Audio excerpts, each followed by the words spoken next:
or So I was setting anything. up hotspots on my phone. Every 10 minutes it was like, what the heck? Then turning it off, turning it on. That's it, all I have is reading. Yeah, there you go. I said, this better not last too long. I'm down to a book. Yeah. Well, now I'm using Audible, so it's like, now you need internet for that. I have to resort to reading my budget book. Jeez. What do you mean? We ready? It's almost 6 o'clock. You all set? Is Mike in there? Did he turn it on? Yeah, he's in there. Mike's there. Let's fire it up, Mike. Mike? Did anybody call in? Good evening, everyone. Continuing our budget meetings tonight, introduce the city manager, John Solomon, and we have our human services director, Leanne Gomes, with us as well. John, the floor is yours. Thank you, Mayor.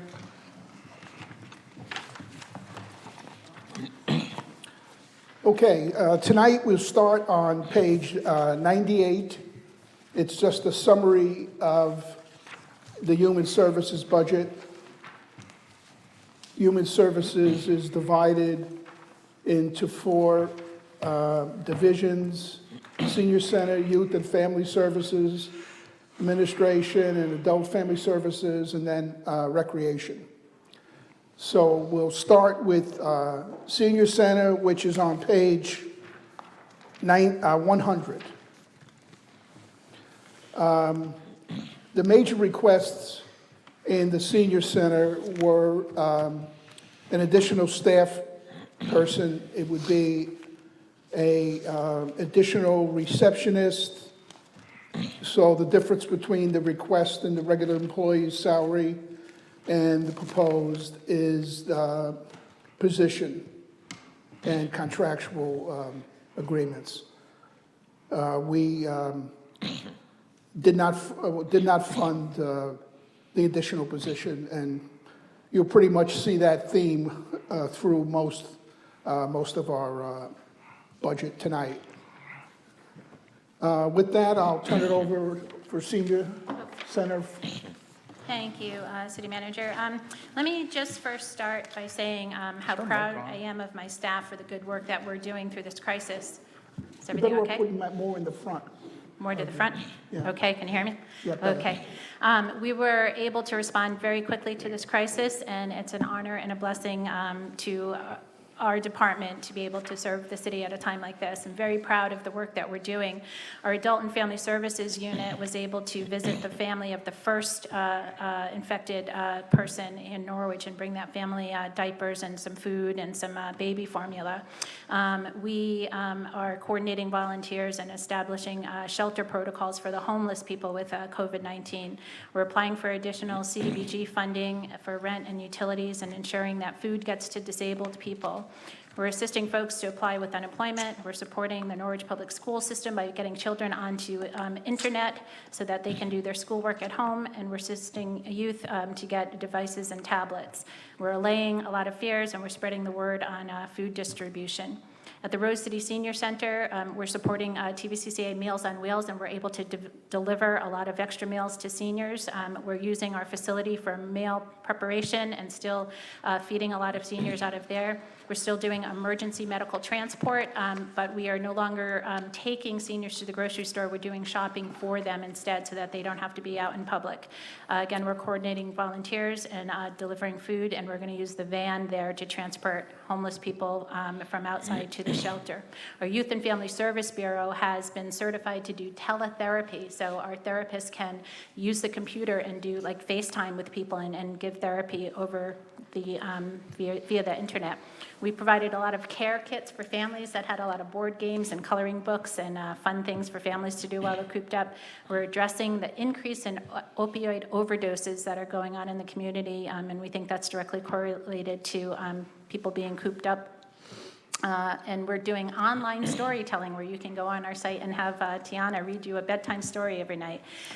We have done supportive videos for families that teach them how to talk to their children about the virus, and we've even done a video for our city staff to help them cope with the stress of what's going on. And the rec department too is doing exceptional work right now. We're doing online instruction, basketball lessons for kids online and karate lessons online, so that people that signed up for programs lifeguards are still able to participate. We are protecting the public by closing the parks and facilities, and it broke our hearts to take down the basketball rims, but we felt that that was a necessary step. We did a virtual Easter egg hunt, and we're continuing to improve fields, which is a great time for us while people are off the fields, that we can reseed and take care of some necessary maintenance that needed to be done, and it's giving our fields a good rest. And we're converting our software system so that when we are up and ready, we'll have better technology there. So there's been a lot of silver linings. Our staff is going to be more technologically advanced when we finish, and everybody's taking some online trading courses that we have never had time for before. So we've tried to be very prudent with our city budget, and but at the same time, I need to point out the needs of our departments. We appreciate the manager and Josh's willingness to always listen to us, and we know that they both have to hold the line on the city budget. You will see that virtually all of our decisions are asking for support staff because staff is so lean, and we understand the need to keep the workforce small, but we urge the city to try to find creative ways that we can bring people on without incurring pension cost and medical cost. And we think that there may be some ways to do that. When we hire someone as a seasonal temporary employee, we can only keep them for 120 days, and although that helps, by the time we get them trained up, we have to let them go. So we're always in that conundrum. But I'm extremely pleased with the manager's recommendations of our budget, and if we just get what he has proposed, we will be thrilled.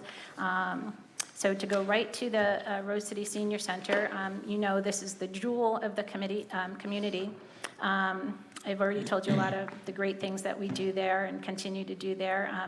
The Medicare enrollment, benefits counseling. We have exciting new programs, Pilates and pickleball. We're still serving lunch, educational forums, and some pet clinics have been running up there. So again, we're happy with the budget. We did ask for a full-time generalist there to help cover phones and to do other tasks. Again, if we get that, that's great. If we don't, we will manage without that, as we have. But the thing in the capital budget that the manager did recommend that we really need at the senior center is to replace the 2012 natural gas-powered van. It's a 15-passenger van. It's been breaking down. Our garage recommends that we replace it. It may say a 2018 van in your books. That was an oversight on our part that Josh has since corrected, but that is what we really need at the senior center, and we're grateful the manager recommended that. Okay, so I gave you the overview for senior center. We'll take any questions you might have on senior budget, page 100.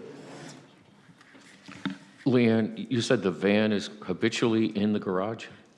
Yeah, I said the garage recommended that we replace it. It is breaking down a lot. It's a natural gas-powered van. It's a van that we rely on all the time, and we really need reliable transportation there. How many miles, do you know the mileage on it?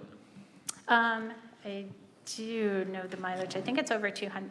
I think it's around 150,000 miles. I can get that for you. I know Mike had told me. I'm pretty sure it's around that. Okay. That amount. I remember the discussion surrounding whether to go natural gas or not. Yeah. And there was, actually NPU was involved in that, and there was pushback from NPU. They didn't want to do that at the time. But at the 150,000 mile mark, that exceeds what we do with our police cruisers. They generally look around 100,000 as far as an average replacement, or somewhere near that. So I'll open it up to the floor to other members. Questions? Alderman Gould? Thank you for being here tonight, Leanne. What are we replacing you said it's a 2012 18-passenger van? Yes. And what are we replacing it with?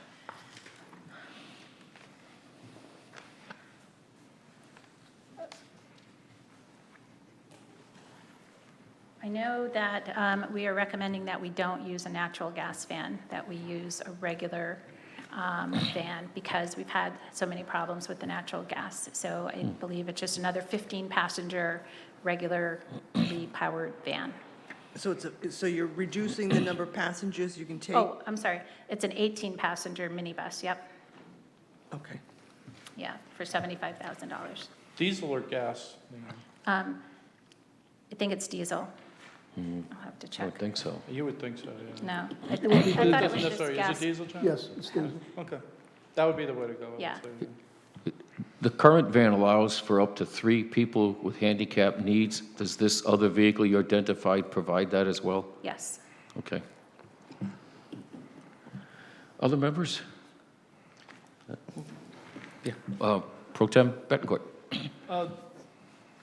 I know before, now I haven't been around in a while, forgive me, but we had some issues with transportation and stuff with like medical appointments and things like that. I was just curious as to how we were doing with that. I know we replaced some positions there, but. Yeah, no, we're doing well. It's really the scheduling that is the problem. So imagine, a ton of seniors calling in, and you have to coordinate with their doctors, because you can't just schedule, I have an appointment Tuesday at 2. Well, we already may have 3 pickups Tuesday at 2, so we have to call the doctors back and get them to schedule around our schedule. So, and that's part of the reason for the staffing needs. So if you have somebody answering the phones at the senior center, and then you have, you need someone to do all the medical transportation scheduling, which we used to have years ago. We had that extra person to be able to do that. So that's where it gets dicey. There's a lot of coordination.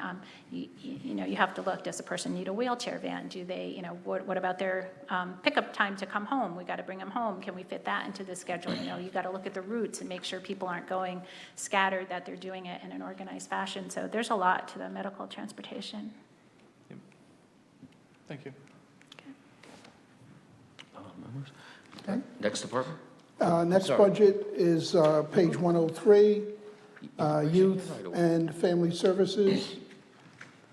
Great. Take questions on this. This one's so easy. What you see is what you get. They asked for nothing, and we will be fine if it stays just the way it is. A lot of their line items are in other budgets, so like their supplies are in Adult and Family Services, and their utility costs are in the rec because they shared that building. Youth and Family Services is doing such a great job up there, so proud of the work they're doing. Great events. They bring in over $600,000 in grant revenue, and we received over $1 million for the opioid efforts that we're working on. And don't forget that we get reimbursed $72,000 from State Department of Ed, which helps us offset some of the costs there, but this is a very easy budget. So, if I may. Leanne, so you're saying basically the department generates more revenue, but between grants and Yeah. the like than what it's cost to run it? Yeah, that's about what they bring in is over $600,000, and some of that is State Department of Education. We get enhancement grants from the Norwich Public School System to do programs there. We get a lot of the opioid grants, like I talked about. We get grants for summer youth employment, where we hire kids, and grants for the Cool Directions program, where we do mentorships for kids. That's the Eastern Workforce Investment. We write a lot of foundation grants. And we just, they keep telling me that you get the bang for the buck. So they bring in over $600,000, and their office only costs, a fraction of that. So with the 4 people that we have, under $300,000, they bring in twice as much as it costs you to run that operation. And there's only 4 people, and 2 of those people are grant funded, 100%. So.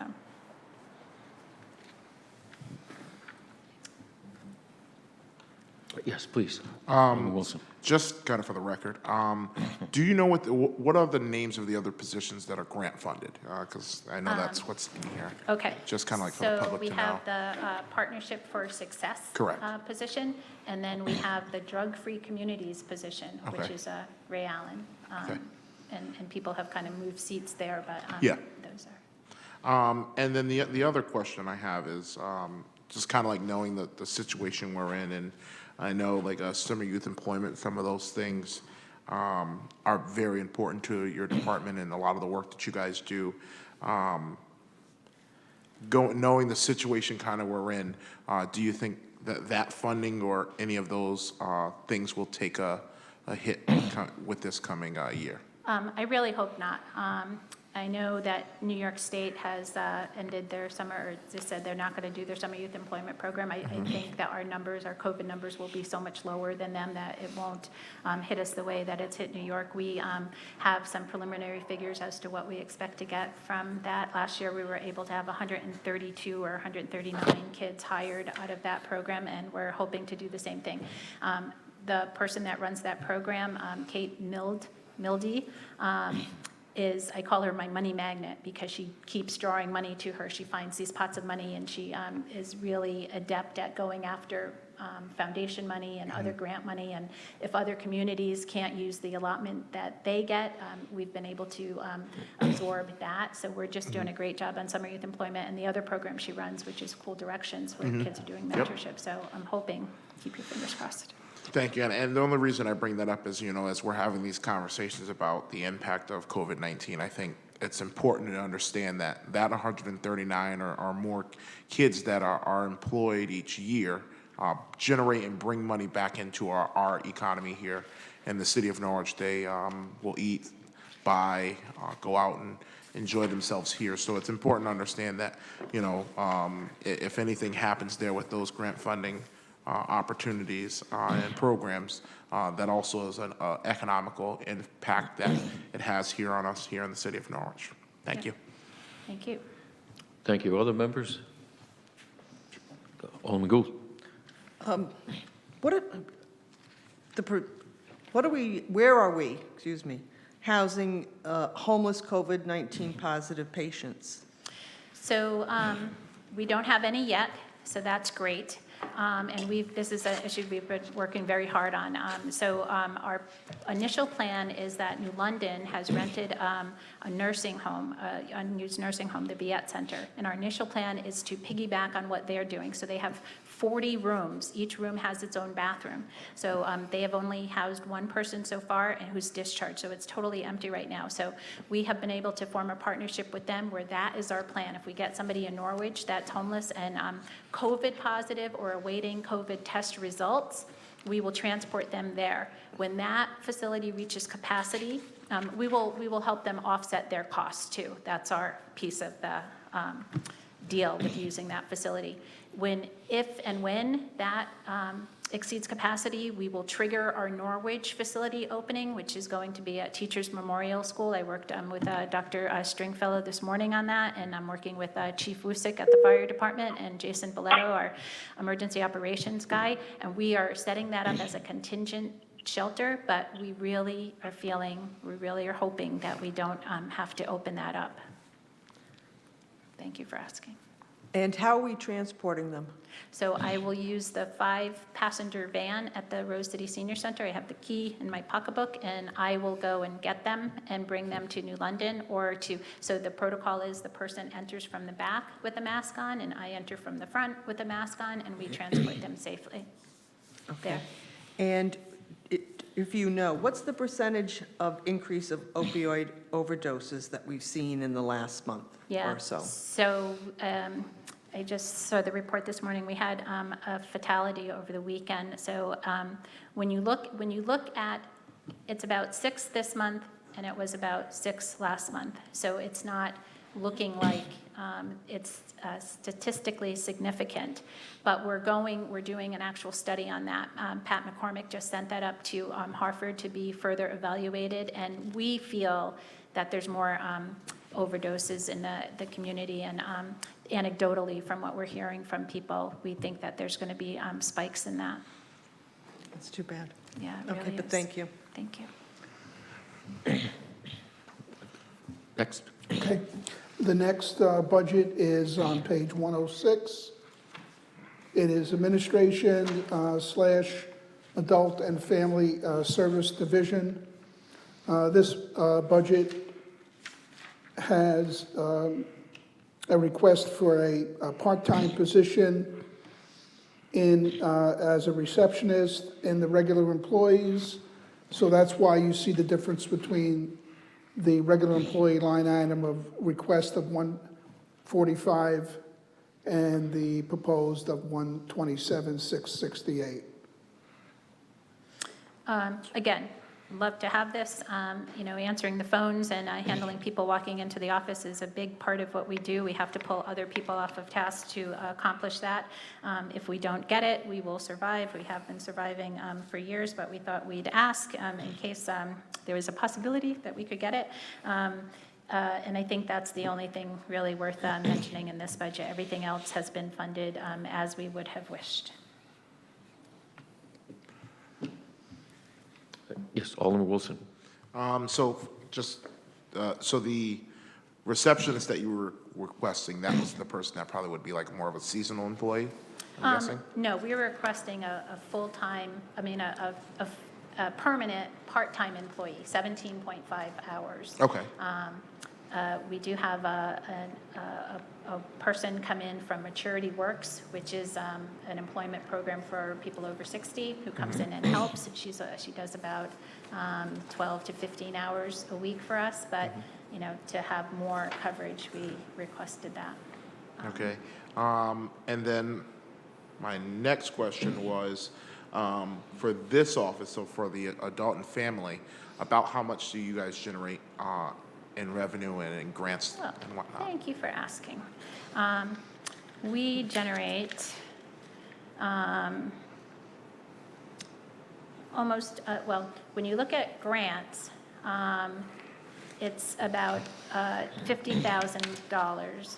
But when you look at revenue that we bring in, oops, nope, I take that back, because I don't see the total. It's over, okay, well, we add in renter's rebate, which is a program that gives rebates back to seniors, and that's about $600,000. So I don't want to artificially inflate our numbers. Yep. But we bring in over $100,000 in other revenue, just $80,000 alone for the kinship respite program, $50,000 in CDBG money. It's closer to $150,000. Local foundation grants, the probate court, just shelter diversion. We bring in a lot of money from that department. I don't want to, like I said, overstate it with the renter's rebate, but that is money that's brought back into the city and is spent in the city. Thank you, and I think, you know, for me, it's just, you know, this is another department you look at just for the size and amount of individuals doing a large work for an entire community. It's a lot of money generation, and still, even though the money and revenue is coming in, it's a lot more work that you're asking of a department on top of what they're already doing. So just kind of wanted to highlight that. So Thank you. Thank you. Other members? Go ahead. The final budget is recreation. The line items for that appear on page 108. And there are two requested positions here. One is a program administrator and a program assistant. We declined to recommend, I'm sorry, not program administrator, that's in there. It's a program administrator and a recreation facilities maintainer, my mistake. And we declined to fill either position at this point. Okay. So many of you know the rec department is doing a great job. We, you know, I don't have to tell you, over the years have had starts and stalls there. We are have a great director, we have a great program administrator, and they are doing a lot of work there. A lot of the fields and facilities are getting approved. We have been awarded money out of the capital budget, but not only that, we are seeking additional funds through CDBG process and have been lucky at getting approved for that. We submitted 2 grants this CDBG cycle. You know, basketball courts, improving irrigation on a lot of fields. The sports that are on the fields, like lacrosse, are much harder on the field, so it takes more maintenance to get those up. We're doing a lot of great programming up there, like Trunk or Treat and the vacation camps and Kinder Camp. So the one thing I did want to point out was that we had been partially funding the rec director's salary with program money. Program money is generated when we charge people for camps and other programs, but the manager has thankfully recommended that we pay the whole rec director salary out of general fund, which is great. The other two people that we were requesting, one, we were requesting a full-time maintainer because in the summer we are allowed to hire seasonal maintainers, but we have a terrible time hiring them because frankly our wages are low, and other departments like NPU and some other seem to have more success at hiring part-time people, seasonal people, because they can pay more. And two, those people can't do the same things that a permanent full-time employee, like they can't drive a truck, they can't drive this scarifier, they can't mow. There's things that they can't do. So they're, picking up trash for us, emptying trash, maybe weed whacking. So we thought asking for a full-time maintainer and foregoing some of the seasonal money might be a good compromise. What the manager did do, thankfully, was he said no to the full-time maintainer, but he put money back into our seasonal account, so we will be able to hire seasonal people. So as much as I'd like a maintainer, it's not as important as having the assistant program manager. So picture the rec department. There's two people there. There's Bob in his office doing all the programming, training camp counselors, setting up schedules, doing leagues and all of that. And Cheryl in her office doing all the facility work, writing RFPs and meeting with contractors and going to fields and everything. And then there's got to be somebody that's answering phones and taking money when people come into the office and making permits for people. So we don't have that position filled. That position has not been filled in years. We have been patching that together with these seasonal part-time people. So the person that we have now is with us for 120 days. We're going to have to let her go when that 120 days is up and start all over again, maybe wait a year before we can have someone else come in and help us, and it's just impossible to get the work done. Taking the director and the program assistant off of their task to answer phones and input stuff into the computer system is not a good use of money, and I really think that we need to fund this position. If there's anything in all of our divisions that I'm requesting, it's this position. That department brings in $100,000 a year just in program fees. We will not be able to continue to generate that kind of revenue, and if we don't have the office support that we need. That $100,000 goes to fund other positions like the camp counselors and the seasonal office staff that comes in. So it's really important to generate that revenue so that we can, run camps and do some other things. So like I said, out of everything that we have in all of our budgets, this would be the one thing that I would ask that you consider. We are understaffed. The rec department is understaffed for cities our size. We're understaffed by 1 or 2 people, depending on how you look at it. So it would be a great benefit.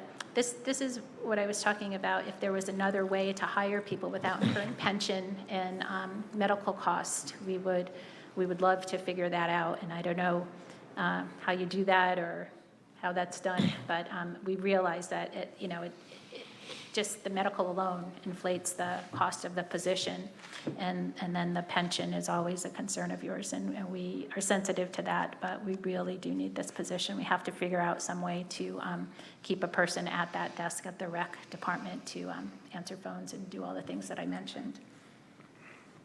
John, is there any flexibility in that 120-day limit? Off the record, yes. On the record, no. John? Well, you're on the record. Without No. having to go through retraining, it seems to me that would be a cost-effective solution. I would just ask consideration off the record. We have negotiated on a case-by-case basis extension Okay. occasionally, but it is a limitation Okay. that the union puts No, on for obvious reasons. They don't want. I understand. A temporary person taking over a No, no. regular job. But on a case-by-case basis, we have made extensions, like in the assessors department, things like that. We've extended it, and they've been cooperative with that. Is something that would, is there a peak time for all of that activity, or is it throughout the entire year? I mean, it seems spring, summer, or spring and fall are the higher activity Yeah. points. Yeah, of course. We have a lot more going on in spring and summer, of course, but it's throughout the year. Yep. You know, you can't, you know, the planning that has to go on. And that's why we didn't call her, or we didn't call that position a secretary or receptionist. We called her, that position, a program assistant, because in the lower time, she can help with programming, right? And she can facilitate that. There's so much work, you know, and I'm appreciating this as years go by. There's so much work in developing a camp program and the curriculums that you have to have and the trips that you have to plan and the, you know, you got to call the parks and get the permissions and all of that. And there's just so much work that needs to be done to be successful. And the more we can be successful, the more we can charge, the more kids we can have, the more revenue we can generate. So we kind of shoot ourselves in the foot when we don't have the proper staffing, because then we have to shrink our programs and offer limited services to the public. Thank you. Other members? Yes. Mark? John, I know a number of years ago, we were talking about doing a job evaluation and rewriting job specs, particularly with the idea of trying to give us some flexibility in the in some position assignments. Now, while that may not be specifically applicable to what Leanne is saying, in some ways it could be, at least as far as, you know, we could pull from one place and put in another, you know. So I don't know if we've made any progress on those kind of activities. Well, coincidentally, if school remains closed for the rest of the year, now we know it's going to be through May 20th at a minimum, and my theory is it'll probably be closed the rest of the year. I think they wouldn't open for 3 or 4 weeks at that point. Some of the workload of the recreation maintenance people is less because they're not lining the scholastic fields. That's a lot of intense work in the spring when they're doing that. They're not doing that now. I would like to, and I think I can do it under the emergency powers, move some of those people over to the Parks Department in general for maintenance, which is what I would want to do permanently. That's been hindered somewhat. It's not been a successful negotiating stance. The big stumbling block, without getting into too much detail, is how the seniority for pension would be integrated into the two, because you have people that have similar seniority in parks and recreation. So when they get integrated, everybody's very concerned about their seniority level, and to integrate that would be tricky. And that's the part that always has kind of led to an impasse. So we've not made any progress on the rewriting of the We job made description? progress, and I'm hoping that if I do the interim situation now, that it will open up some eyes, that we may be able to reopen the contract to discuss that further, especially if we have to make... I was thinking more in terms, particularly about entry-level job classes, to give you, you know, some more, in maintenance area? not necessarily maintenance, okay. but in a lot of other Oh, areas, yes. you know, Yeah, no, we have made some... clericals, stuff like that. In non-maintenance areas, we have made strides in that, where we have interchangeability within departments and cross-training is what we call it. And we are doing that now in finance, tax, assessor. So we're slowly making some inroads into that area. Are we to the point where, you know, some parts can be interchangeable, particularly when we get somebody on leave for some reason? Or? Yes. All right, thank you. Thank you. Other members? Yes, Alderman DeLucia. Thank you, Mr. Mayor. Hi, Leanne. Hey. Thank you for coming in.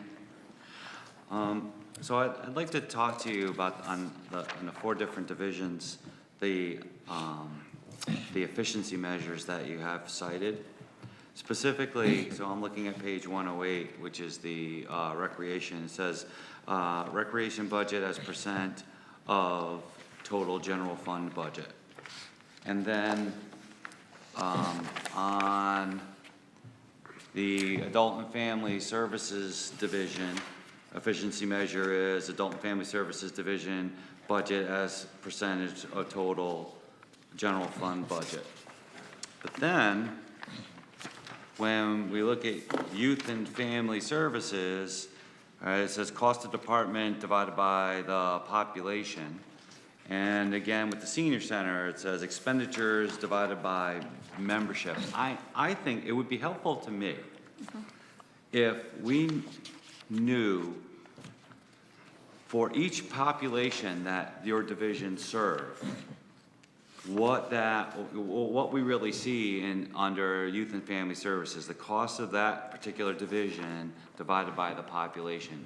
But I'm going to say, I want to understand that little algorithm there. So does that last piece say the cost of running that department, Youth and Family Services, divided by all of the potential clients within the city of Norwich?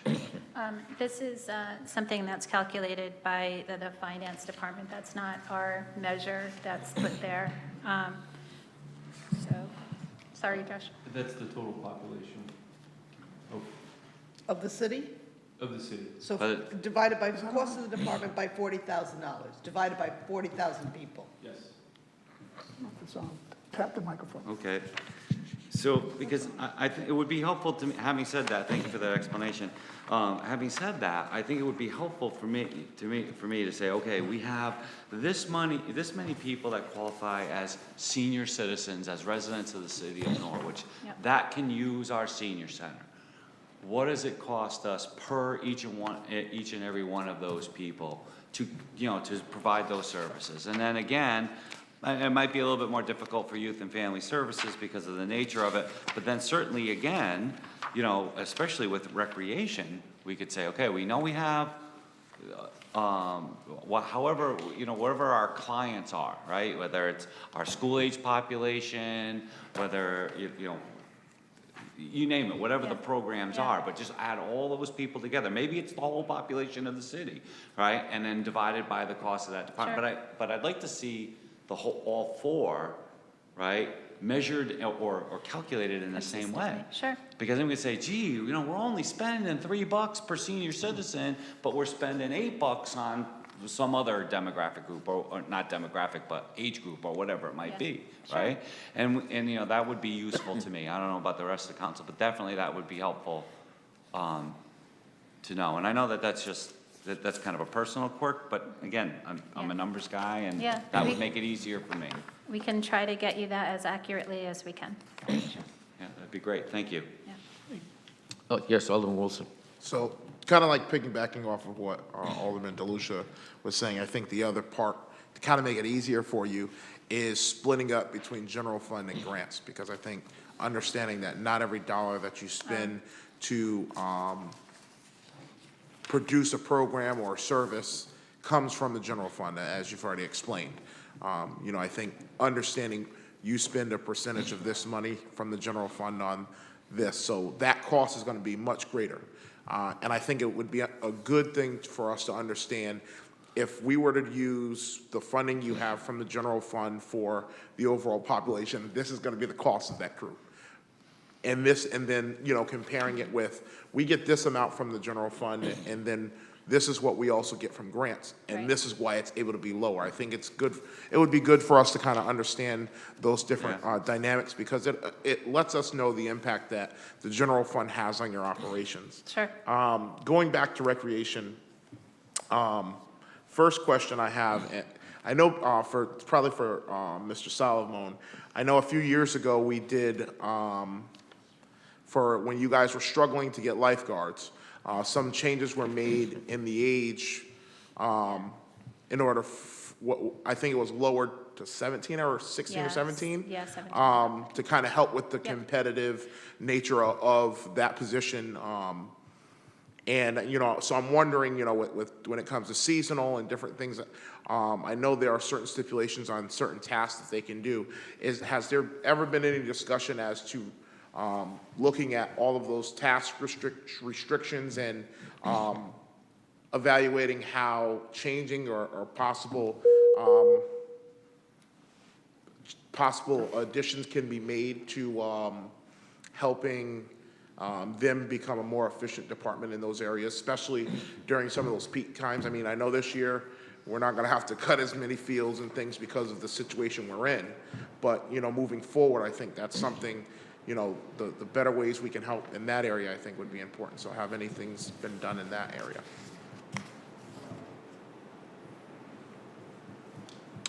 Are you thinking of the maintainers and opening up what they're able to do so that they can Correct. use a mower and drive a truck? Correct. Yeah. I'm not more or less looking, not necessarily for the driving of the truck, but, mowers and different, pieces of Yeah. equipment. I think Yeah. the more versatile, the task, the better. Helping possibly with getting, better individuals and more individuals to be Yeah. interested in it. Yep. Yep. I agree with that, and the way we would do that is increase the age. Now, it is mostly high school and college students traditionally have applied for those jobs. This summer, it might be a little different with unemployment, that we might be able to get a larger job pool, which would be beneficial to people in the community. And it's the age requirements that restrict some of the use of the more dangerous pieces of equipment. So I agree with you, Council, that we could do that. We should Now, take now a look at that. my question would be is, the age restrictions were created by who?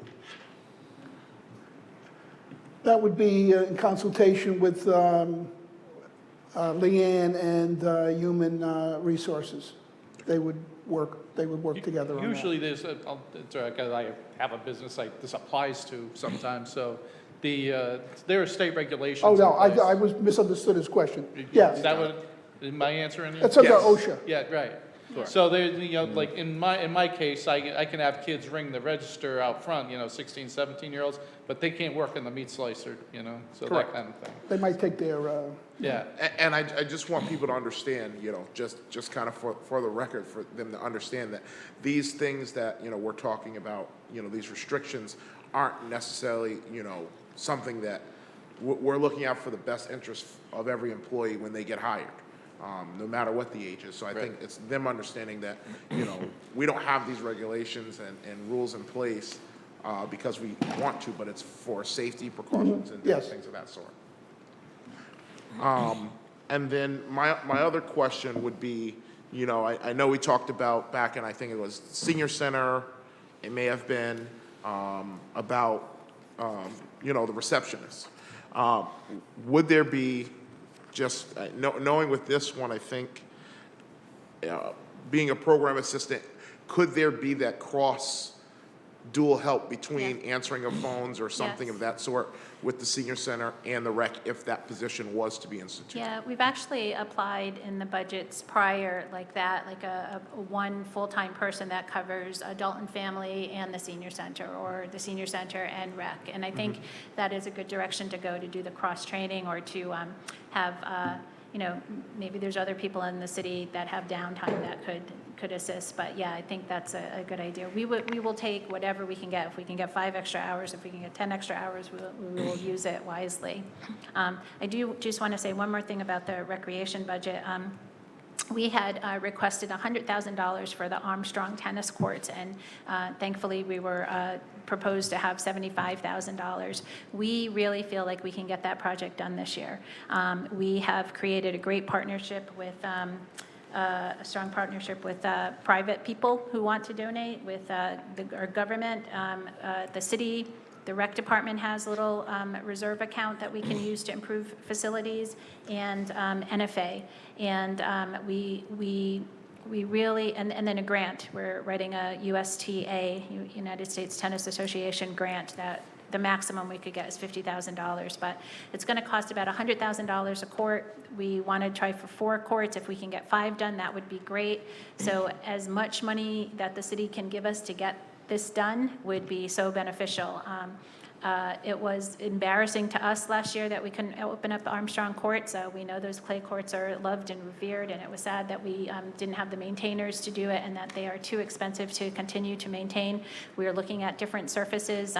We have this post-tension concrete that is the rave in tennis right now, and we're looking at that, but it's pretty expensive. And I know we've tried so many times to redo those courts. I just would hate to see it fall flat this year for lack of money, because we have created this partnership and we really, really feel that we can get it done this year. So if there's any extra that you can throw our way, we would definitely appreciate that. Yeah, Alderman DeLucia. Thank you again. Leanne, that you just reminded me of, something that we've been kind of working on related to the rec facilities, which is the basketball courts in Taffville. Yes. Now, city manager didn't fund the Taffville Volunteer Fire Department parking lot, but eventually we're going to have to solve that problem, which means we're going to have to resolve Right. a new location for tennis courts. Right. So where are we with that We right have now? applied for a CDBG grant to put a basketball court, a new basketball court inside the Taffville playground.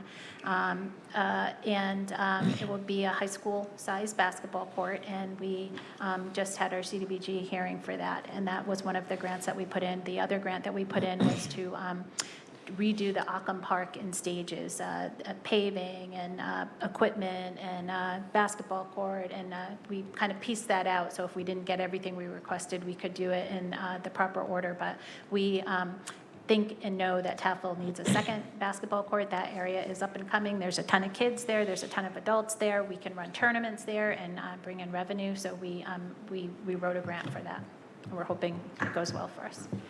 Thank you. You're welcome. Leanne, further on that same issue, the basketball court restoration for the single, Yes. where does that stand? That is community development. I'm getting my. But it was projects. funded last year. Yeah, it was funded last year. Sorry. I'm trying to think if that has been approved. I just lost my train of thought. If it was approved or if the RFP is going out. No, that's been approved. We have a contractor for that. It's going to be a high school. Yeah, we had the meeting in the city manager's office. Yep, Right. we're progressing towards that. We're ready to go on that. We have the money, we have the contractor, the bids are in. Bill Hathaway has approved everything. We're ready to go on that. Okay. Yep. I thought that was Yeah. the position, I but was thinking about the irrigation project that the RFPs haven't gone out yet. thank you. Other questions, members? Yes, Alderman Gould.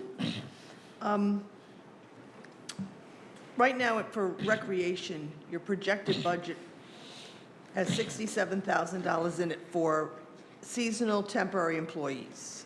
Yep. How many seasonal or temporary employees does that cover? Okay, that covers about 10 lifeguards, the waterfront director, the assistant waterfront director, lifeguards, four seasonal maintainers. And that's, we kind of stagger hiring. The maintainers we would try to hire in April usually. The lifeguards, we bring in early June and do some training and beach safety and things like that. And, get them up to season. The reason why we've been able to hold on to lifeguards after that horrible year was because we have increased the salaries there. And we typically give them, 25 cents or 50 cents more if they return. Our head lifeguard and assistant lifeguard make about $20 an hour, $20 and $15 an hour. So we're able to attract, and then we're able to retain the lifeguard. Remember you called me in Florida one year because we couldn't find lifeguards, and we're able to actually retain the lifeguards that we've trained. They're sticking with us. This is the third summer that they'll be with us. We're really good on lifeguards. So if you've only going to be projecting to use 67,000, getting another 20,000, I put that in there.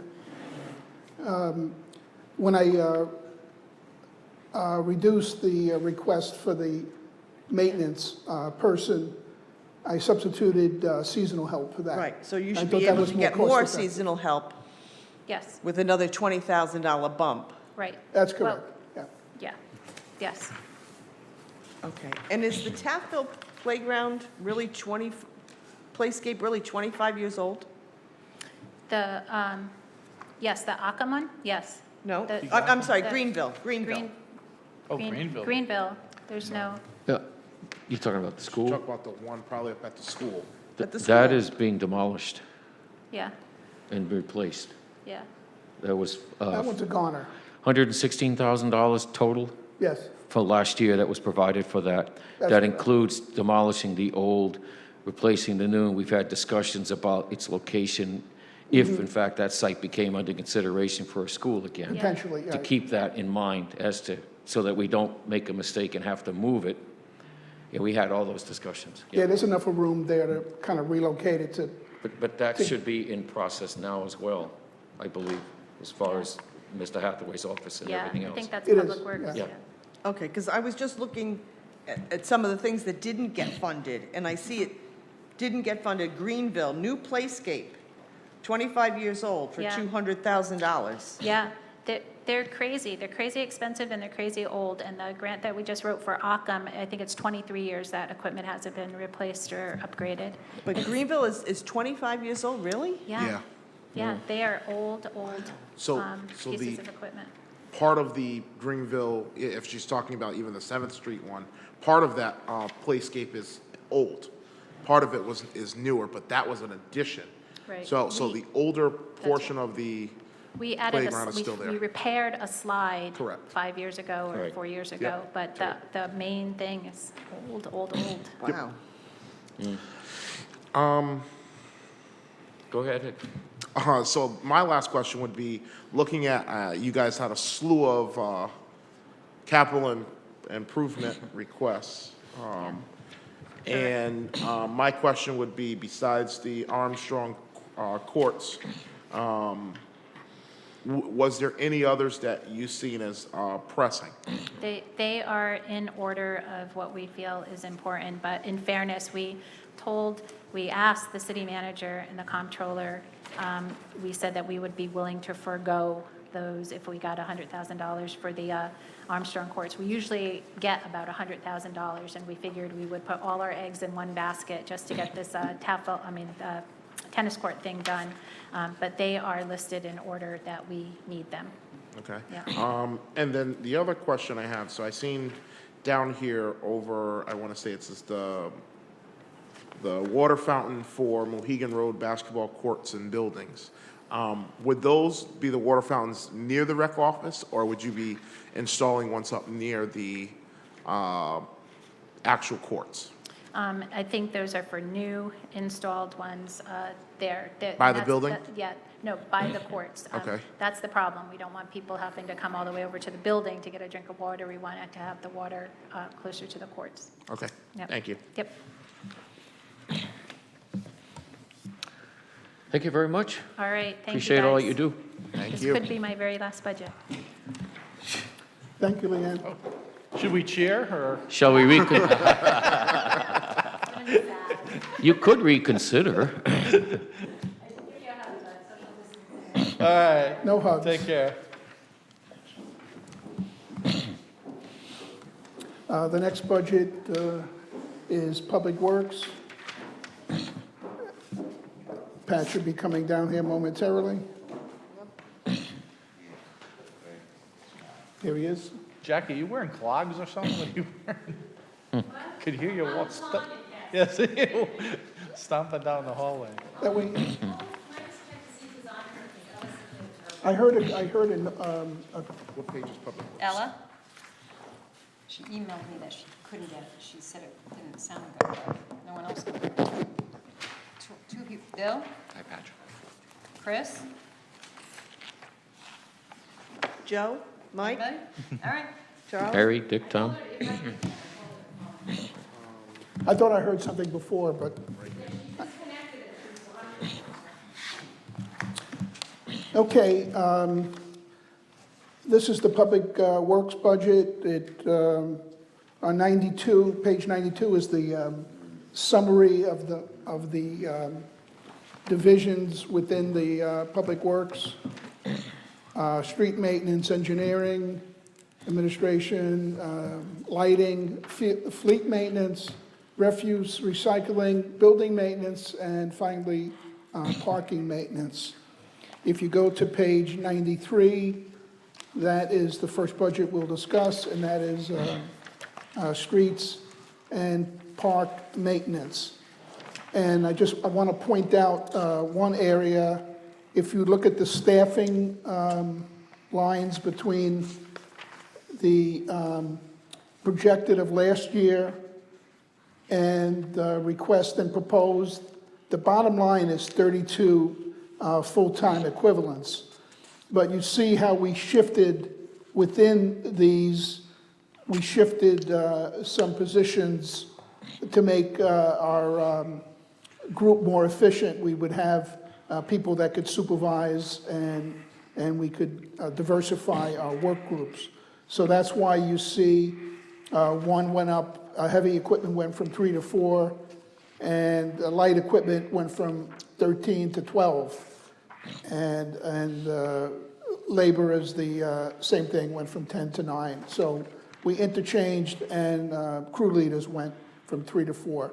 So the impact is pretty negligible on the budget, but it makes us more efficient as we move forward.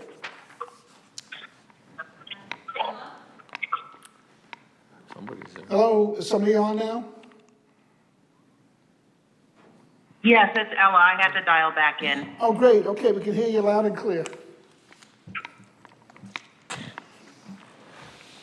Okay, that was my comment on streets and parks. Pat, do you have any comments, or we'll just take questions? No, that was, just trying to increase the number of crew leaders to 4. Closer. I wanted to increase the number of crew leaders to 4 and the number of heavy equipment operators to 4. We have a lot of equipment that requires a heavy equipment operator to use. So to be more efficient and to also another crew leader, like traditionally we had more crew leaders, but in the 17, 18, they reduced the crew leaders from 4 to 3, but I don't think that's working out very well because we have, with our manpower, we really need 4 crews. Anytime we have a group of more than 2 workers together, they're supposed to have a crew leader. 3 or more requires a crew leader, so we can run our department more efficiently with 4 crew leaders. Members have questions? Alderman Wilson? Not so much of a question, but more of a comment. I think I've said this to you at Public Works meetings, is that I think the thinking behind more crew leaders and switching different positions around is the creativity that we're looking for to maximize the need to address a lot more of your operational things. So I think I want to give you kudos for thinking along those lines, that, having more, doing more with less, or the same amount is important. And I just want to thank you for that. Thank you. Yes. As far as the positions go, are you promoting a light to a heavy, or how is this going to work? Yes, they would be promoted. First, we'd start with a crew leader. We'd promote a crew leader and then bump up, but it would be, we have the qualified people. They're just not in that position? Yeah, they just, Okay, thank you. Yeah. Alderwoman Gould? Thank you for being here tonight, Pat. We talked a little bit about this on the phone, about the catch basin cleaner for $400,000. What's the lifespan of that piece of equipment? Oh, probably 15 to 20 years. 20. We'll get 20 out of it. Yeah, I'm sure we will, because that's a whole nother Sorry, Pat. point of, with our plow trucks, I was gonna wait till capital till later, but, our plow trucks are getting pretty old. We've got 3 of them on the front lines that are over 20 years old. But yeah, so 15 to 20 years for the backhaul. Right. Okay, but we still have, Because so we still have some money in for catch basin cleaning, because we're not gonna, July 1, we won't have this truck. It'll probably take 6 to 8 to 9 months to purchase and build out the trucks. They don't, it's not like they have them sitting on the shelf, and it takes us a while to get trucks into our fleet after, July 1. okay. That's why we still have the 40 in there. That would be eliminated ultimately. In future years, Right. yeah. Alderman Wilson? So I know I asked this question when we had Public Works meetings before about the VACOL truck situation. And NPU, they have a VACOL truck, yes or no? Yes, they do. Is it possible for the two to interchangeably work together to utilize that piece of equipment? We've tried that, and it doesn't, we occasionally get them to come over, but it usually takes quite a long time, and they use their truck they're using their truck pretty constantly, too. I mean, it's an old, we have a lot of old infrastructure in the city, so we've tried to borrow and share, use their truck some, and it just has not worked. The follow-up to that would be, with this purchase, how often would you use it? We'd be using it probably, 8 months of the year, Okay. weather permitting, like a day like today, you wouldn't be using it. Then my only other question, I'm looking at the budget, and the communication line item is $10,000 more.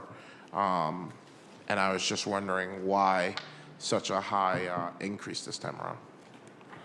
That's to cover, I've requested that we add a GPS in the trucks so we can know where they are at all times. So that's for the GPS in the trucks. Okay. All right, thank you. Yeah, I just want, that's for that cellular connection, because each truck generally needs a cellular connection for the GPS. We find that'll be a real saver of time and supervision with that. Have we lost Yeah. him?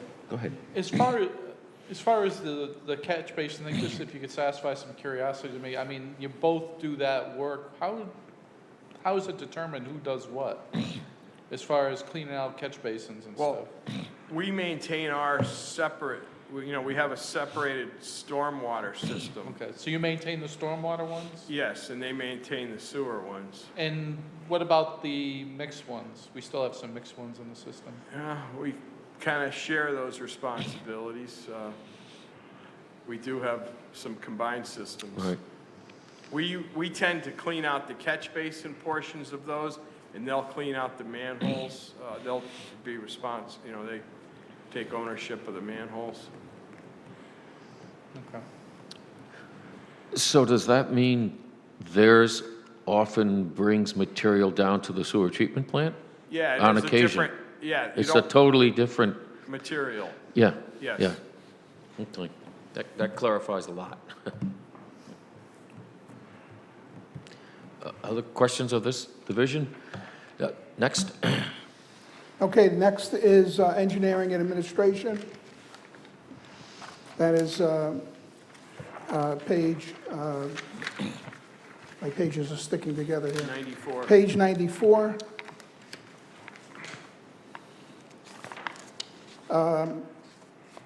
This budget had one request for an additional position of environmental compliance coordinator.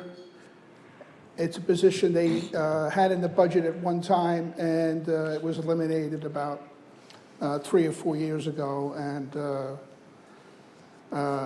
the Public Works Director requested that we reinstate it, and we didn't put it in this year.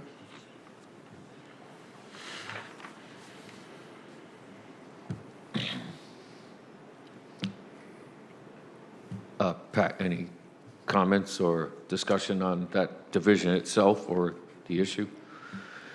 Well, the issue doesn't go away, but I mean, it's basically, we had a recycling coordinator, and we still get a lot of calls about trash and recycling.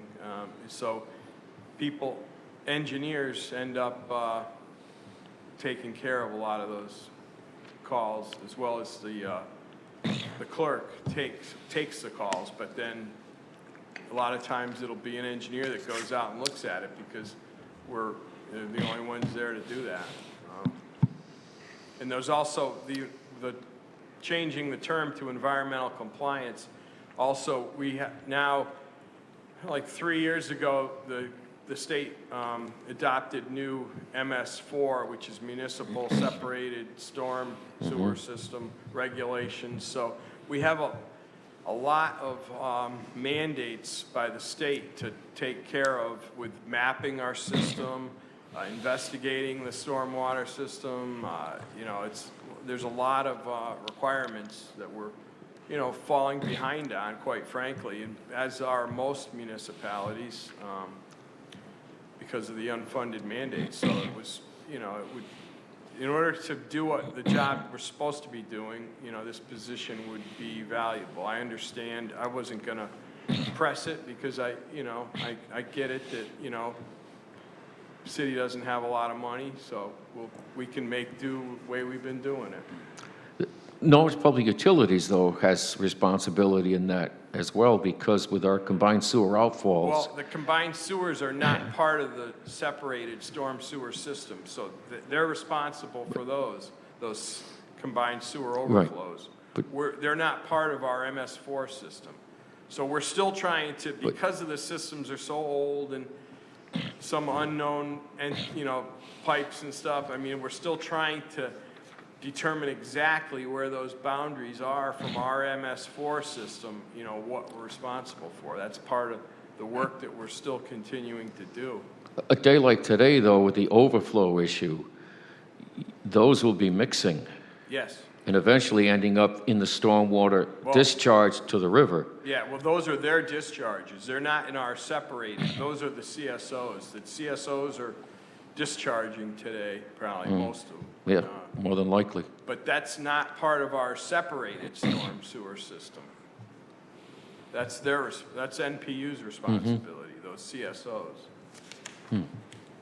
Questions? Yes, Alderman DeLucia. Thank you. So, Patrick, thank you for being here again tonight. So, the MS4 water is eventually going to be folded into this enormous sewer treatment plant? No. No. We're not gonna be treating that stormwater? MS4 is separated. No. It's just stormwater. It's no sanitary sewage. Well, I understand that, but as And part of it that. doesn't go to the treatment plant. It just, you know, It's runoff. Well, as part of that conversation, when we went on the little tour at NPU, right, there was talk of the fact that even stormwater was going to have to go through some process. Yeah. Were they talking about I understand when the CSOs get separated, they're separated and they're fixed, but, so, no, there's no requirement for stormwater to be treated. I understand it wouldn't go through the full sewer treatment plant, but that there was another level of treatment that was going to have to happen before stream. Well, there's best management practices, like keeping the catch basins clean. That's things like that. And that's where our responsibility as a city. Yes. And okay, That's the I guess public that's the works. part that I just didn't Okay. quite get my head around. Okay. If I may, I think you're referring to the new proposed holding facility over by the viaduct that will be underground, and that is where they divert that effluent so that when there is capacity available at the treatment plant as for its redesign, it can then be sent on after, but it'll allow them to hold some of it back. I think that's what you're kind of describing when you mentioned the NPU presentation. That will all be effluent that is piped into that. But that's probably from this combined. Yeah, that's sanitary from the combined, system. that's Yes. from the combined. That's right. Okay. That's Yeah. from the combined. Yep. That's what it is. So the engineering budget as proposed by the city manager is pretty much status quo. Other questions on this division? Yes, Alderman Wilson. So with it being the status quo, will it allow you to meet the goals and objectives you probably have set out for this upcoming year? Not quite, no. And in what areas do you think not so much? Well, I think responsiveness to the trash situation.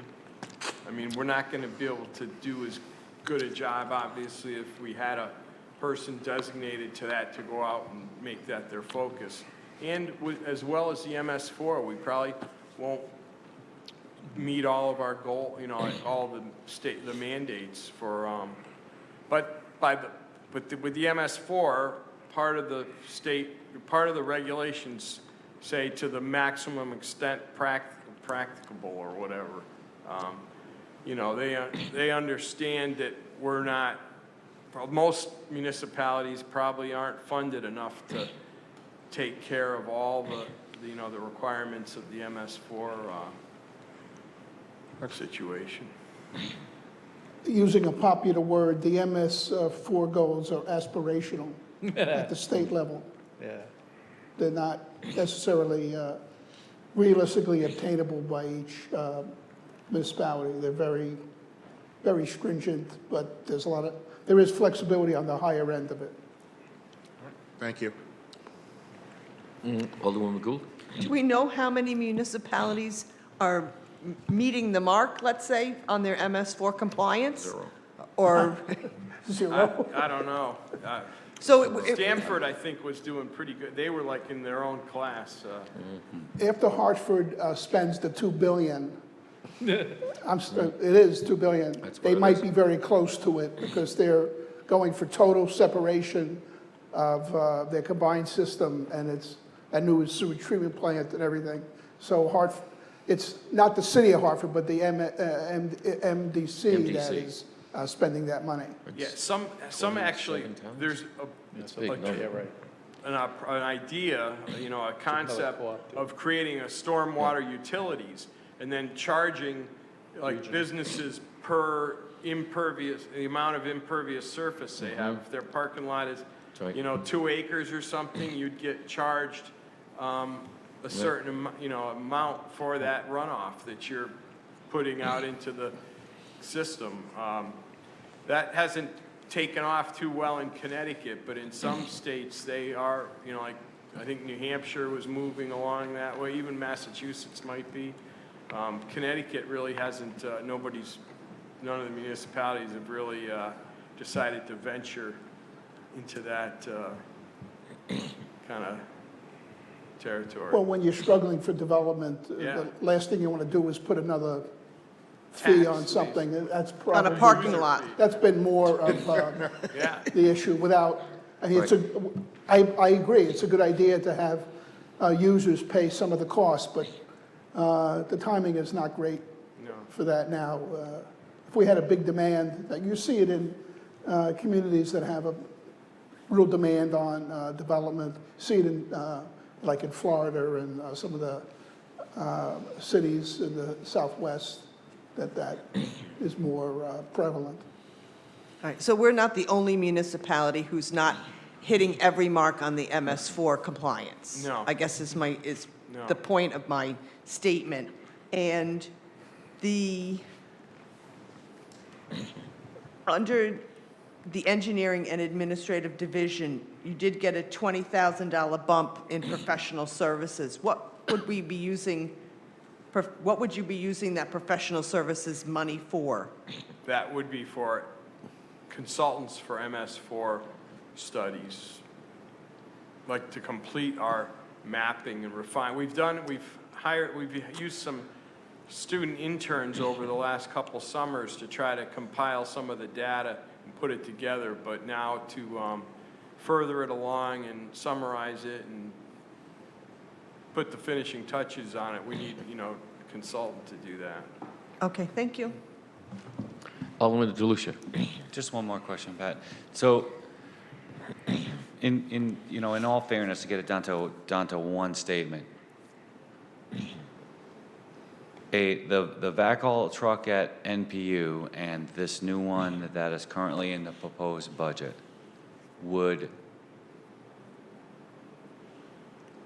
I just better ask, the city has enough of scope of work to keep both of those trucks busy a majority of the time?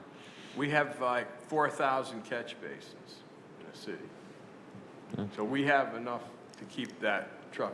And how often, on average, just spitballing, do we have to hit each one of those 4,000? It would be good practice to try to hit them every year. Aren't we biennial right now? That is yeah, pretty much. The last couple of years, we may not have even, we probably haven't done as many as we should. Right now, it's hard to hire a contractor even. I mean, there's just such a demand out there for it, and a good contractor too. It's like you have to keep your eyes on them all the time with when you contract it out to make sure that they're actually getting them cleaned, Okay. So we don't have a vehicle like this right now at all? No. One, nothing. We have a combo, we have a sweeper VACL, but the vac part of that sweeper is not very powerful, and it's 10, 12 years old, but it works good as a vacuum sweeper, but to suck catch basins out, it doesn't really have the power to do that, other than just a really shallow catch basin. Yeah, 'cause it's got to drop like 3 or 4 feet, right? And, No, some of them are, 8 feet deep. Yeah, okay. Yes, Alderman Thank you. Wilson. Sticking with the VACL situation, would, since you would have enough work, I think you said around like 8 months of the year pretty much to do a decent amount of that work. Would one of those crews now, with you shifting in, I think the other division of streets and park maintenance and things of that sort, I believe it was, shifting and allowing for an additional crew leader, would that help being able to put a crew out there to focus on that work? Well, it would be the heavy equipment operator would be operating that truck. Okay. Now, of course, they're not going to be alone, I'm guessing. No, they would have a laborer with them too. Okay. All right. Thank you. Next division, John?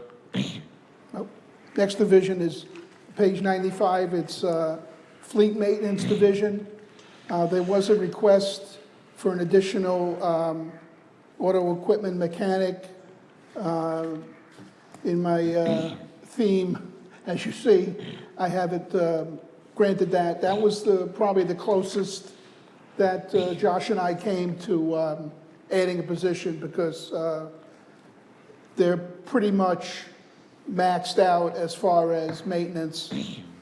There may be some reduction with the new fire apparatus, because the old was very labor intensive, so we'll probably get a little bit of respite with that, but generally this department goes pretty much all out. That's what I... Yeah. Alderwoman Gould? Maybe more of a comment than anything. I would hope with 7 new police cars and 5 new fire trucks, that more than some of their workload would certainly be reduced. We're hopeful of that. That's one of the reasons I didn't fill it. And a new senior center van, again, should reduce our costs. We'll hope, yes. The trucks alone were over 2,000 hours a year, if I recall. The ones that are being replaced, that's a lot of time no longer assigned for one area. They're very labor consuming. Yeah. Because they're so complicated, there's a lot of work that goes into keeping those on the road. Plus, they're a high priority, so Right. they deflect other maintenance items, Yeah. because we want to get them turned around as quickly because of public safety aspects. What's a full-time equivalent in hours per year? For an employee, so 1,040, what is it? For a mechanic? 28. For a mechanic? 2080. 2080. So you're talking about a full-time position just to work on fire trucks essentially, you know? Exactly. Yeah, Yeah, I would think that's Yeah. probably about right, yeah, yeah. yeah. Damn near it. Damn near it, right. So the, go ahead, I'm sorry. Questions, members? No, I was just about to make the same point, that I- 2,000 yeah. man-hours is a full-time person. That's what I was doing the math Yep. in my head, and I'm thinking, wait a minute. Just about. I do have one thing, you know, regarding this group, this particular group, certainly because we hear about the work that they do on a pretty regular basis from various departments and stuff that have vehicles in the city, and you know, you can't, people just speak so highly of the work they do. I just wanted to, since you're the, you know, the head of the department, I just, you know, wanted to make that point. I'm sure you've probably heard something to this effect, but certainly they save us, you know, money in the long run in a lot of cases, I think. So I've always been pleased with the, you know, the effort that they put out down there. No, a lot of departments don't do fire apparatus maintenance. They farm it out, which is very expensive Yep. and time-consuming. Our department does 95% of the maintenance. They don't do the ladders and some specialized hydraulics and things.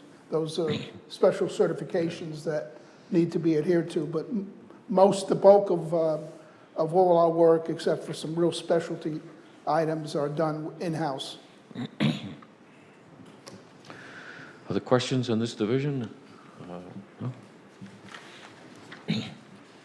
Okay, page 96 is refuse and recycling. You'll note that the recycling is, we're not in that business anymore, so we have our waste hauler administers that program now. The refuse services are the projected tipping fees for our participation in the regional station. This is this is virus projection.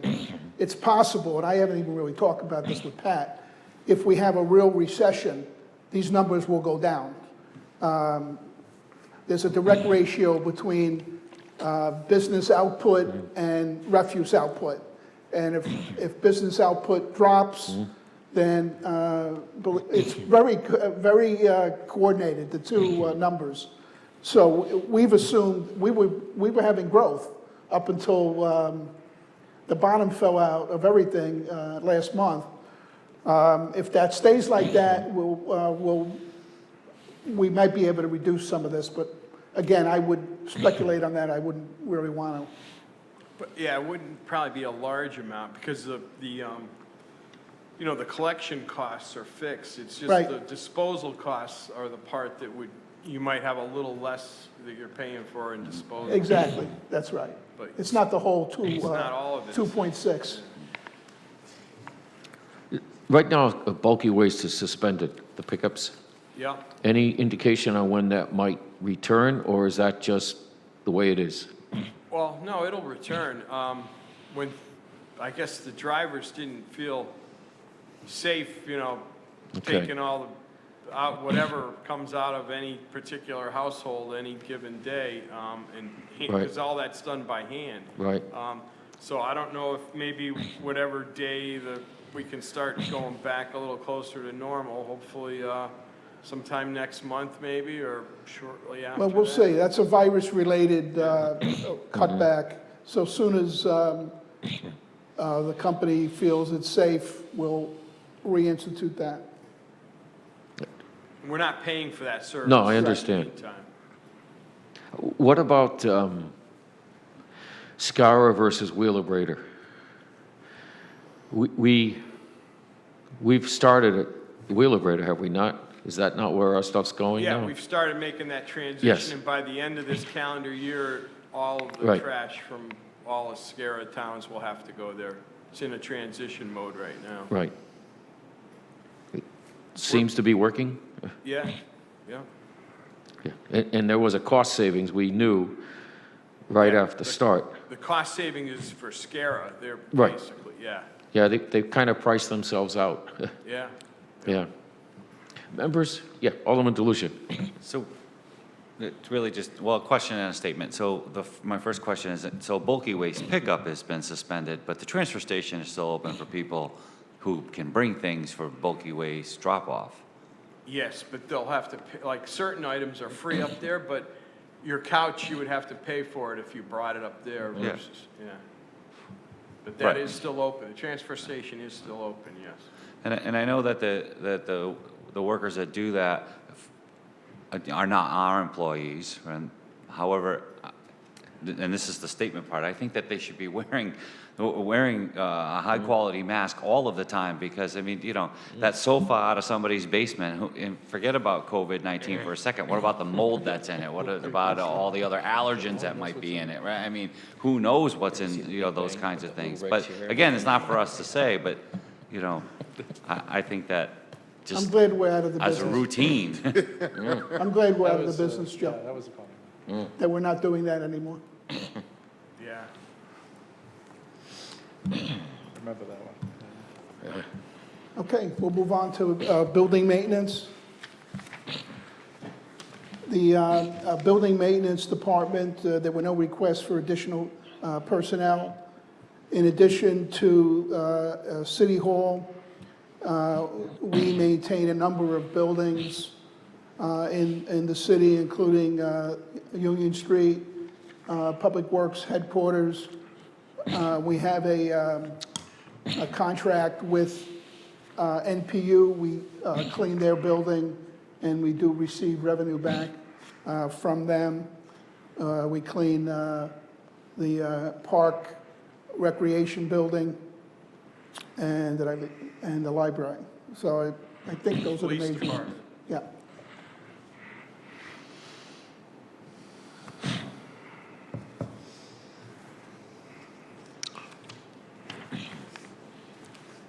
Alderman Wilson. Just a small question. I mean, it's a small amount of money compared to the overall budget, but they requested 0 for professional development, and you put in a line item of 2,000 for it. Could you explain why? Yeah. I can answer that. That was like a late moment. Pat wanted some additional funding in there for training. So we added the $2,000, and this was like, you know, a few weeks before the budget was finally printed and sent out. So the $2,000 is in there, and to offset it, we took $2,000 out of line items 54430 and 54432. Okay, thank you. Yep.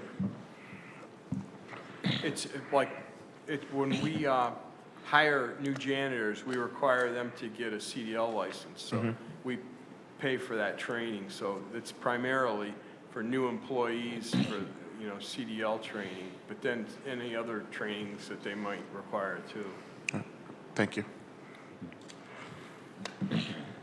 Okay, I guess we're we're set with good. Public Works? Okay, thanks, Pat. Thank you, sir. About capital, do we want to go over any the capital at all, or? Uh, I mean, we talked a lot about some of it, but Yeah. we really, I just want to make a plug for, you know, another plow truck. I mean, we got three of our main plow trucks are over 20 years old. They're one from 95 and 2 from 97 that were still on our frontline plowing of the roads. And then we have 2 that are year 2000. So in order to try to maintain our 20-year replacement, you know, we're falling behind a little bit, so. I'm going to make a joke now. I don't make jokes too often, but there's a large sucking sound, and it's the vac haul that is taking up a lot of the budget this year. It's a $400,000 item, and that's why we deferred it. We'll certainly try to catch up next year on that. We try to replace those on a periodic basis, and that's the reason it wasn't funded this year. That's a high-end product that we don't I have a question. budget for very often. Pat, are those Are those vehicles causing a problem as far as maintenance issues and stuff with the garage? Because we have such a good mechanic crew, and we had such a light winter, they didn't get a whole lot of wear and tear this winter, I guess, but not an exorbitant amount, no. But they just start to get to the point where they rot, Yeah, Even though we clean them after the storms, when they're over 20 years old plus, they've been out there, and becomes a No, rot. I was just saying that, do they spend an exorbitant amount of time No. in the shop rather than? Not really, no. Okay, thank you. Alderwoman Gould. Were you saying that triggered the question? How's the washing facility working out for us? That's what I was going to ask. It's working out good. I mean, we didn't use it as much as we maybe would have thought this winter because, we washed the equipment after every storm. But it's been working out well. We've made some minor, we've done some, we had to replace a compressor that, for a few $100s, which was just over the warranty. But our guys are maintaining it, and it's working really well. It's the undercarriage washing is really the amazing part. It washes any loose, rusty pieces of undercarriage will come right off. And is there any possibility that we're going to be, in the future, opening this facility up for other towns to be able to use? We have opened it up. We haven't had a lot of takers yet. No, we haven't really opened it up. Did we? I thought we No, did. I'd Okay. be reluctant, I mean, I don't know. How much would you charge? I mean, because the more you use it, the more you're gonna be, we haven't even, we came up with a price list to charge our different departments internally, but we've never implemented So we never that. marketed outside? I think thought we had, okay. the TVCC or, TVCCA, yeah, we do, they Nonprofit. could be considered an outside entity. It is open to them, Yeah, maybe that's the one I was thinking of. yeah. Okay. We can market more of that because you can get through the trucks pretty quickly. That's going to be a good investment because one of the major things is corrosion, no matter, even with the stainless steel and what we use and everything. But that's the things that you can't fix. So the washer is very significant for that. And I'm appreciative that Pat was said about the light winter. That did go into our thought this year, that we really skated through this winter. And so we didn't put a lot of extra stress on the older vehicles. So we're stretching it, there's no doubt about it. And we need to catch up next year. Pat, does the state notify you when they're pre-treating the roads? No. Would that be helpful notice to you? I mean, sometimes the storms kind of disappear after the time they're supposed to come, but the treatment's still on the surface, still impacting vehicles. The liquid treatment that they put down? Yeah. Yeah. No, they don't inform us when they're gonna do that, but they do it on a pretty regular basis. Because that's the element that's causing the rust, more than the fall of snow and everything else. But if we could gain that information and know how often it's going down, that might help us extend the life of these vehicles long-term. In theory, the pre-treatment would be a positive thing because with the pre-treatment, they're not supposed to apply as much Right. rock salt down. Whether that's happening or not, I don't know, Mayor, but Okay. the pre-treatment is supposed to reduce the amount of Actually, they material. They do the straight salt pre-treatment early in the storm also. They do The other both. stuff they put out like a day ahead of time. Yeah. They also do some pre-treating with, the rock salt too, like we do. We and don't they, have sometimes liquid. they'll just, depending on the weather, they'll just pre-treat high-risk areas like the bridges and Yeah. the stuff that freezes. Yeah, at they always do intersections. Yes. the two bridges over Yeah. on 82, Yeah. Yeah. and of course the interstates. Thank you very much. Well, I have one. Oh, I'm sorry. It's My okay. apology. I just want to go back to the washer for a moment. So I get what you're saying, right? I mean, every time you put a vehicle through it, it's, this much wear and tear on that piece of equipment, right? And yeah, what do you charge? But on the flip side of that, I've already had one fire chief from outside of the city of Norwich, right? It's from a neighboring community, say, man, we would love to be able to run our trucks down there. We would pay to do it, right? And I'm sure that there would be some draw to that. But yes, we would have to come up with a reasonable number. But it's more important what happens to that money, right? So that money, to me, if it appears to be feasible and we're collecting that money should be in a line item that Josh tracks for us. And that money is set aside for the next time we have to do a major repair on the washer, or the next time we have to replace the washer. It certainly won't offset the entire cost, but over the course of time, if there's money there and it's earmarked for that because it's been collected by that piece of equipment, then we say, okay, instead of $150,000, we got 67 grand sitting there from all these different agencies that use this thing from outside the city. I'm not saying that it works numbers-wise. I'm saying that we should be looking at it. Yeah, and the Regional Council of Governments is looking for ways that Public Works can share equipment. Well, Exactly. I guess that would be one thing, an asset that we could potentially share. We could easily share that. Right. And the sell is, you get more lifespan out of your pieces Yep. of heavy equipment, Yep. from fire trucks through backhauls. I thought we were sharing it already, but we're just doing the TV CC. The only hindrance is you got to be pretty close because you don't want to drive from, Yeah.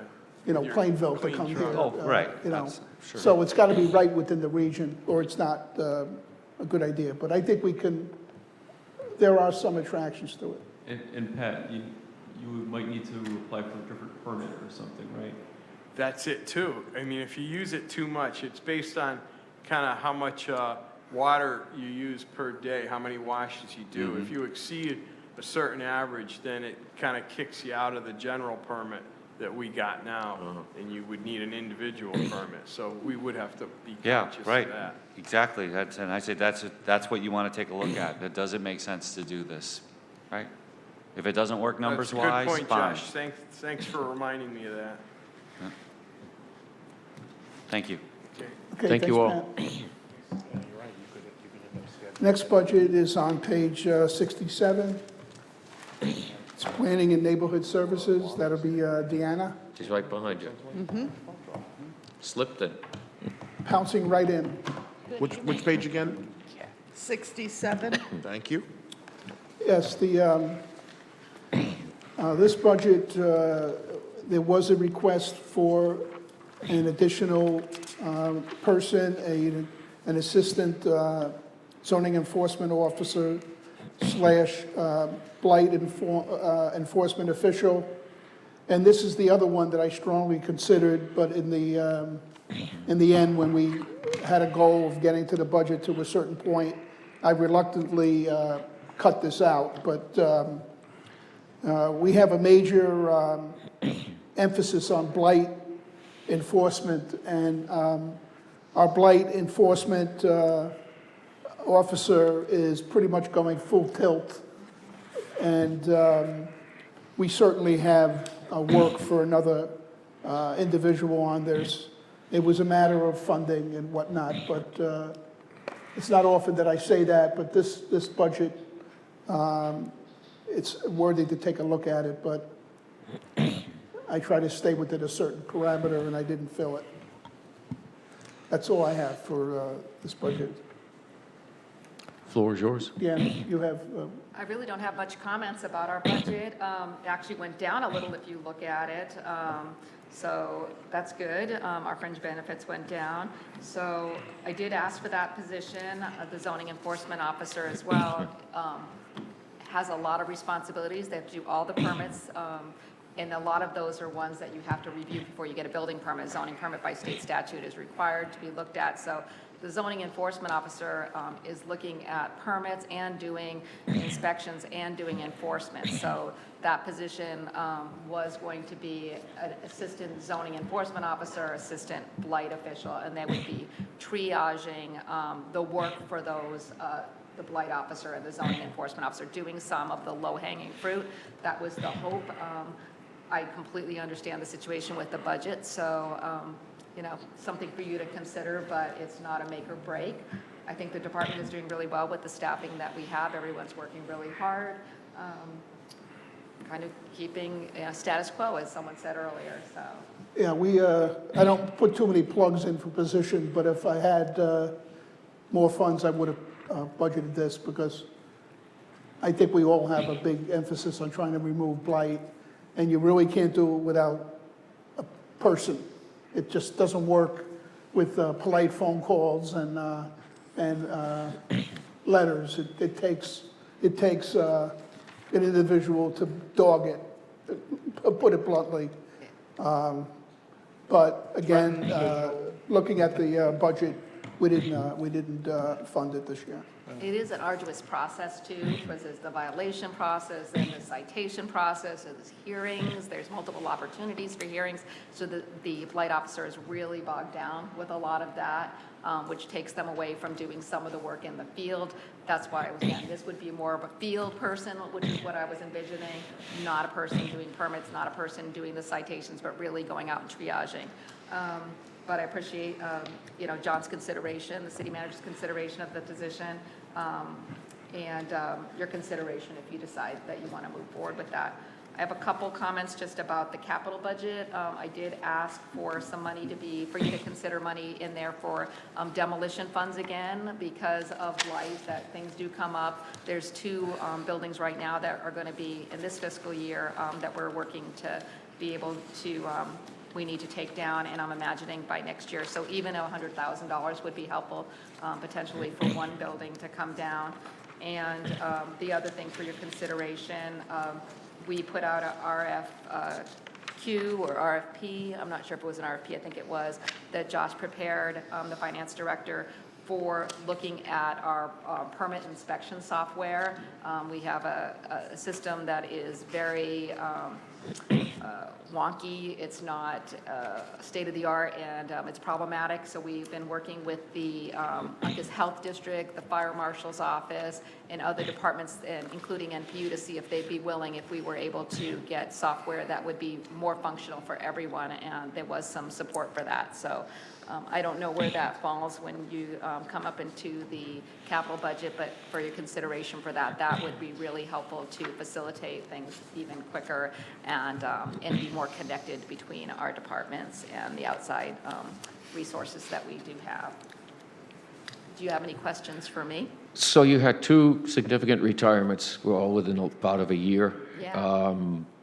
How you think the people there now, I don't see or hear complaints, and the workload still moving forward? Absolutely. I mean, we still have the same workload. We are really lucky to have some amazing building officials. The staff in the department is terrific. One of the admins is going to retire in July. We actually put out that position it's internally right now, and I understand there was some interest, but everything's sort of on hold, what's going on. The building official position was also put out to fill an assistant building official, and we did have some interest in that. And again, we haven't held the test for either position because of the situation with COVID-19. But we expect to fill those positions, and and just continue working hard in our department and generating revenue and providing great service is our goal. Members? Yes. If you were to receive the funding for the software, do you think that would result in efficiencies of operation, allow you to get more done, or? Absolutely. So there's just the way that we do our reporting is hard to run in this. We have to create these just roundabout ways to do things. It doesn't really function correctly. I just think it would be Workarounds? Would I be wrong to call them workarounds? Excuse me? Would I be wrong to call them workarounds? Yeah, absolutely, workarounds to do things. it's hard for the fire marshal to do their reviews, and their Uncas Health District has no tie-in to it, and they would really like to potentially tie in.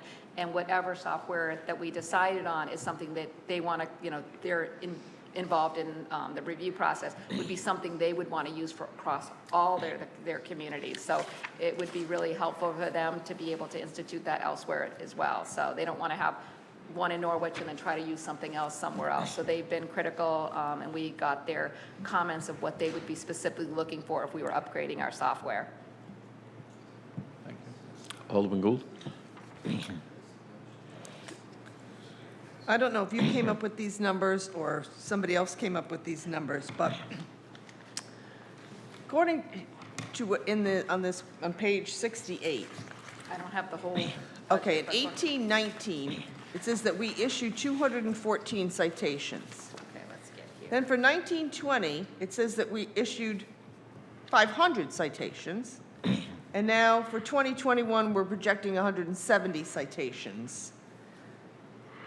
So I can tell you that there was a period of time where the citations went way down. If you look at that 17, 18, when there was no one doing that position. And so Right, they- I understand that. Yep, And then so we've they really got went Brittany back. coming in, Yes, and so the expectation. doing this, and then we're saying that we issued 500 citations this year? That's what it's budgeted, that's what we're expecting. I'd have to get those numbers for you of where we're at, but that was the expectation because the amount of work that she's doing with citations.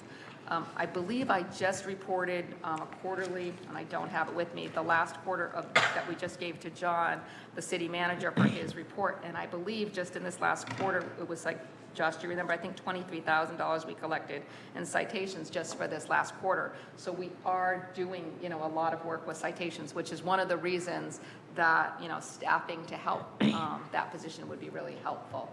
I don't know if that number's really accurate, and I don't know why it jumped down to 170. Maybe when we really looked at it and said that was a high number last year for this projection for 1920, and more realistic for this next budget year. But the dollar amounts, the whole goal is really not to have the citations. The goal is really to get compliance, so. I understand that completely. I was just wondering why the number in 1819 actual was 214, and then we doubled it in 19 and 20, and then we're reducing it by more than half for 2021. I think based So on- it looks like 19 and 20, we got everybody to clean up everything that we cited them for, and now we're expecting much better. Yeah, I don't think that was the intention. I think it was that we were probably going to be issuing a lot more citations, and then what we're finding is it's probably not as many as that. And again, because the whole goal is really to not issue citations, is to get that compliance in the Right. city. It's qualitative rather than quantitative. Exactly. And if we don't get a citation issued, but they clean it up, that's Right, your that's goal. the That's a win. win. Yeah, it's not about the money, it's about getting the property Exactly. cleaned up. It's a I win. understand that That completely. 500 was not a good number. Okay.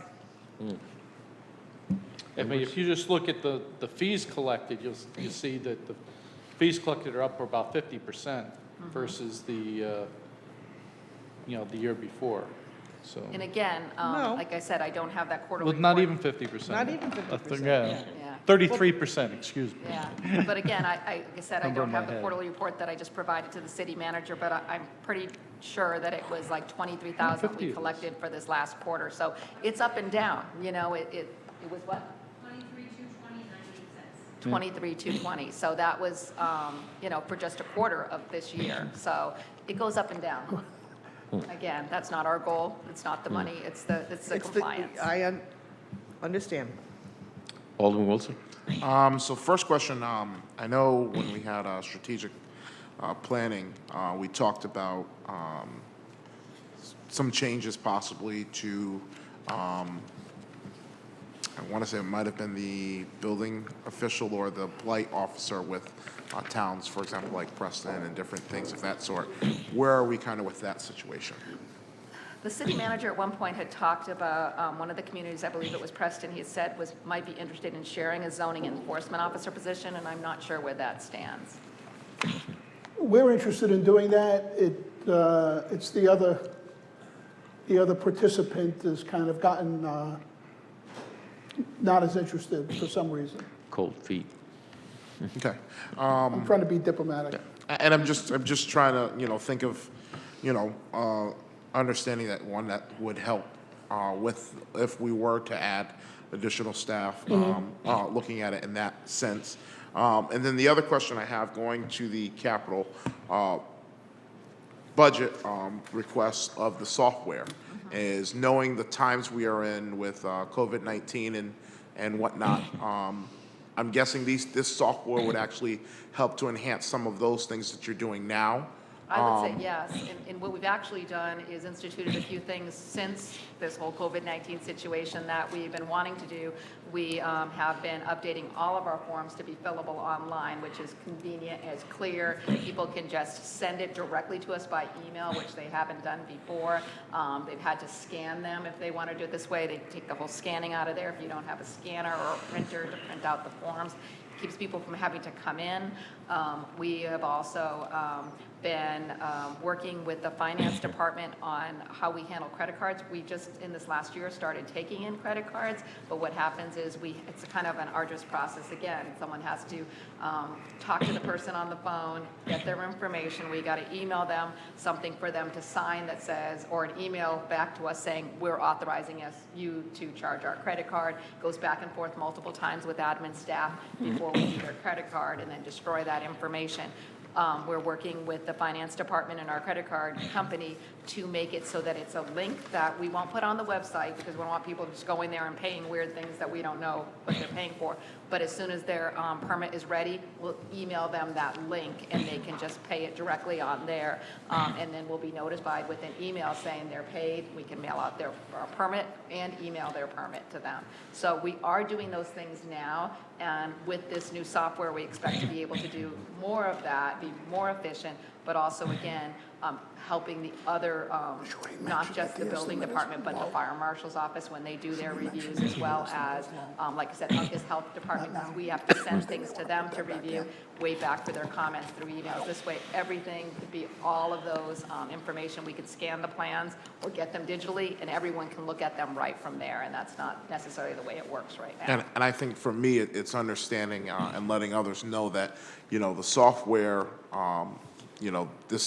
the current situation we're in, it has helped to kind of shed light on the part of accessibility for all these different agencies to be able to do their work. And this kind of helps cut down on the response time, and probably will allow for more work to be done in a shorter amount of time. So that's just kind of what I some of wanted the to. things right now, like, again, we do a lot of, and I'm a paper person, I like to have, I like to draw on the maps myself, but this way, not everybody likes to do that. We can save on having to internally send something over to Uncas Health and call them and say, hey, pick up the plan to review. This way, everything, even large sets can just be put, do it digitally and then on the computer for everybody to access them and comment immediately in there as well of their status. So I think it'll be really helpful.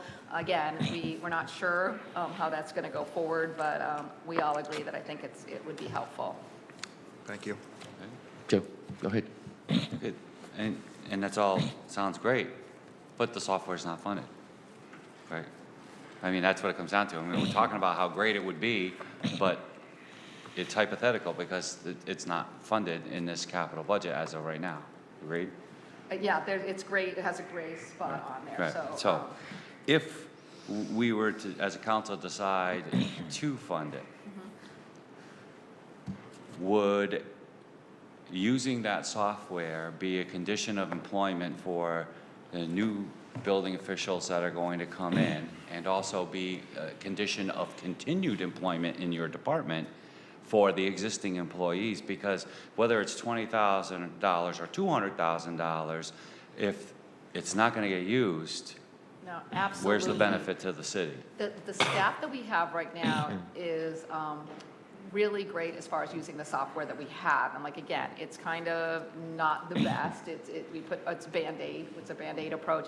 Everyone uses it, and it really works, as well as it can. It's not the greatest.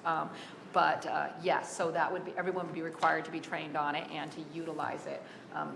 And that most of the zoning enforcement officer, the blight officer, everyone uses it now. It's just, it's how we do violations.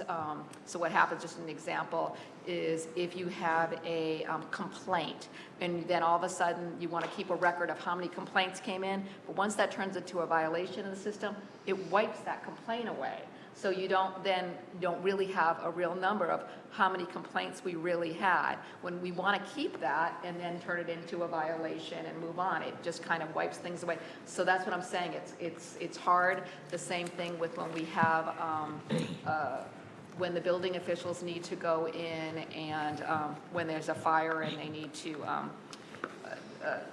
shut down an apartment. I can't go blank with the word right now. They need to Condemn? Condemn it, thank you. I couldn't think of the word. Condemn an apartment.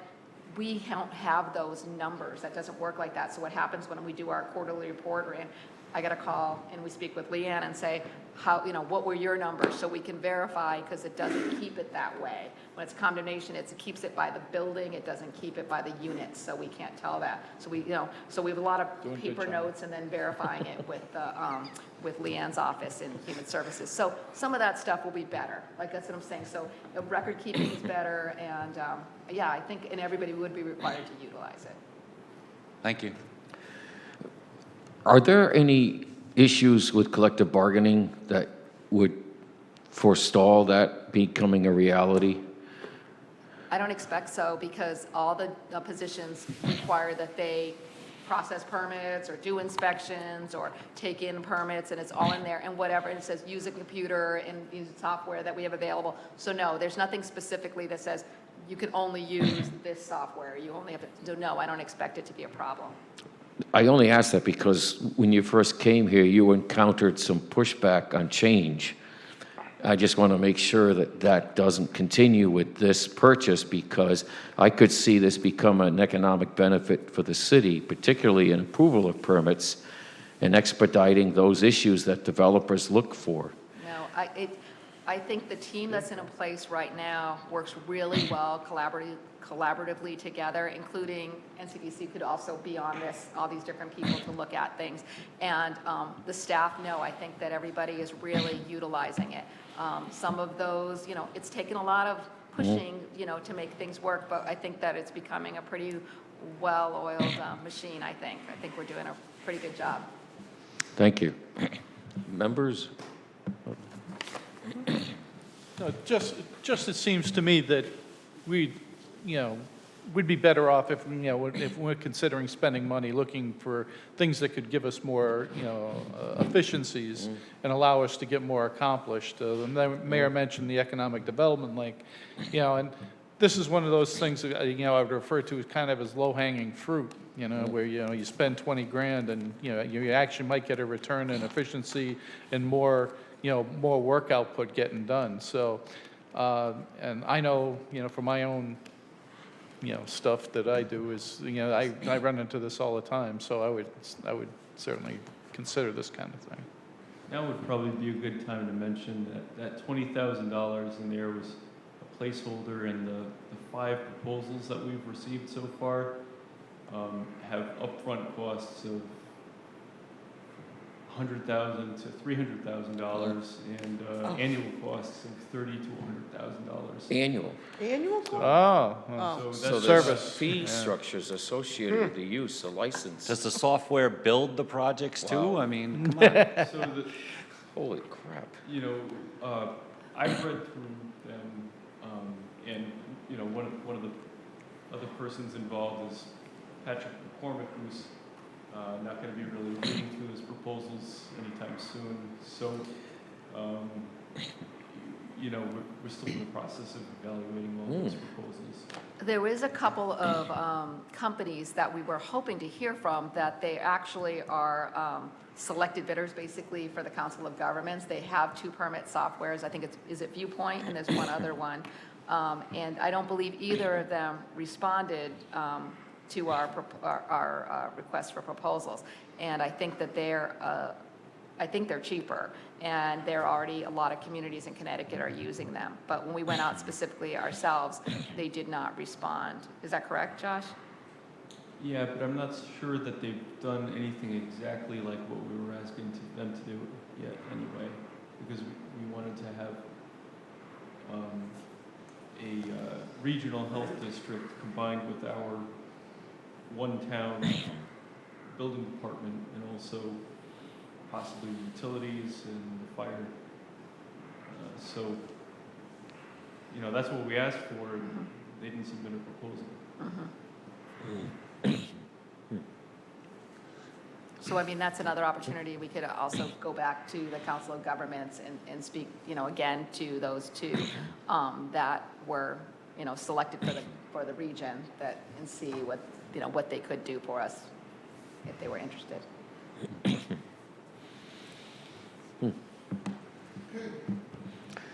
Thank you. Thank you. Drive home safe. Next is NPU. He's right behind you. Behind you. Could we have a 2-minute? Yes. We're going to take a 3-minute break.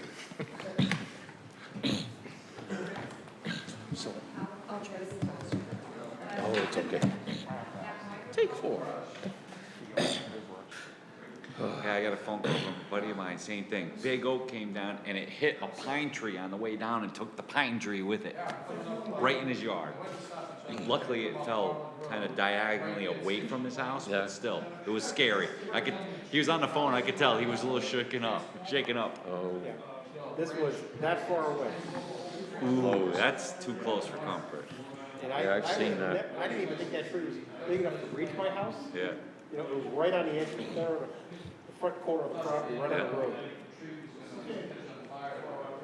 oh, I've seen that Twice, happen. check if you want to. About 5 John years said ago. it in East earlier, good Haddam, thing that there's no by the leaves end of on that them storm, Yeah. and it was a freak storm, you couldn't get a road in and out of the town.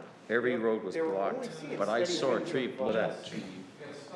Jason and even Angela, they can work together to put a presentation together for the next. yet. Yeah, yeah. You all ready? Whatever you are. Chris, the floor is yours. All right, thanks, Peter. Mr. Mayor, Council, good evening, and thank you for providing me the opportunity to present the NPU budget this evening. The budget I'm presenting was approved by the NPU board on March 24th, and it keeps our electric, gas, and water rates flat for fiscal year 2021. We're also proposing a 6% increase that will go into effect in the fall for sewer. The budget will provide payment to the city of over $9 million this year. So this is the largest payment we've ever made as 10% of our gross revenues for the city. Thank you.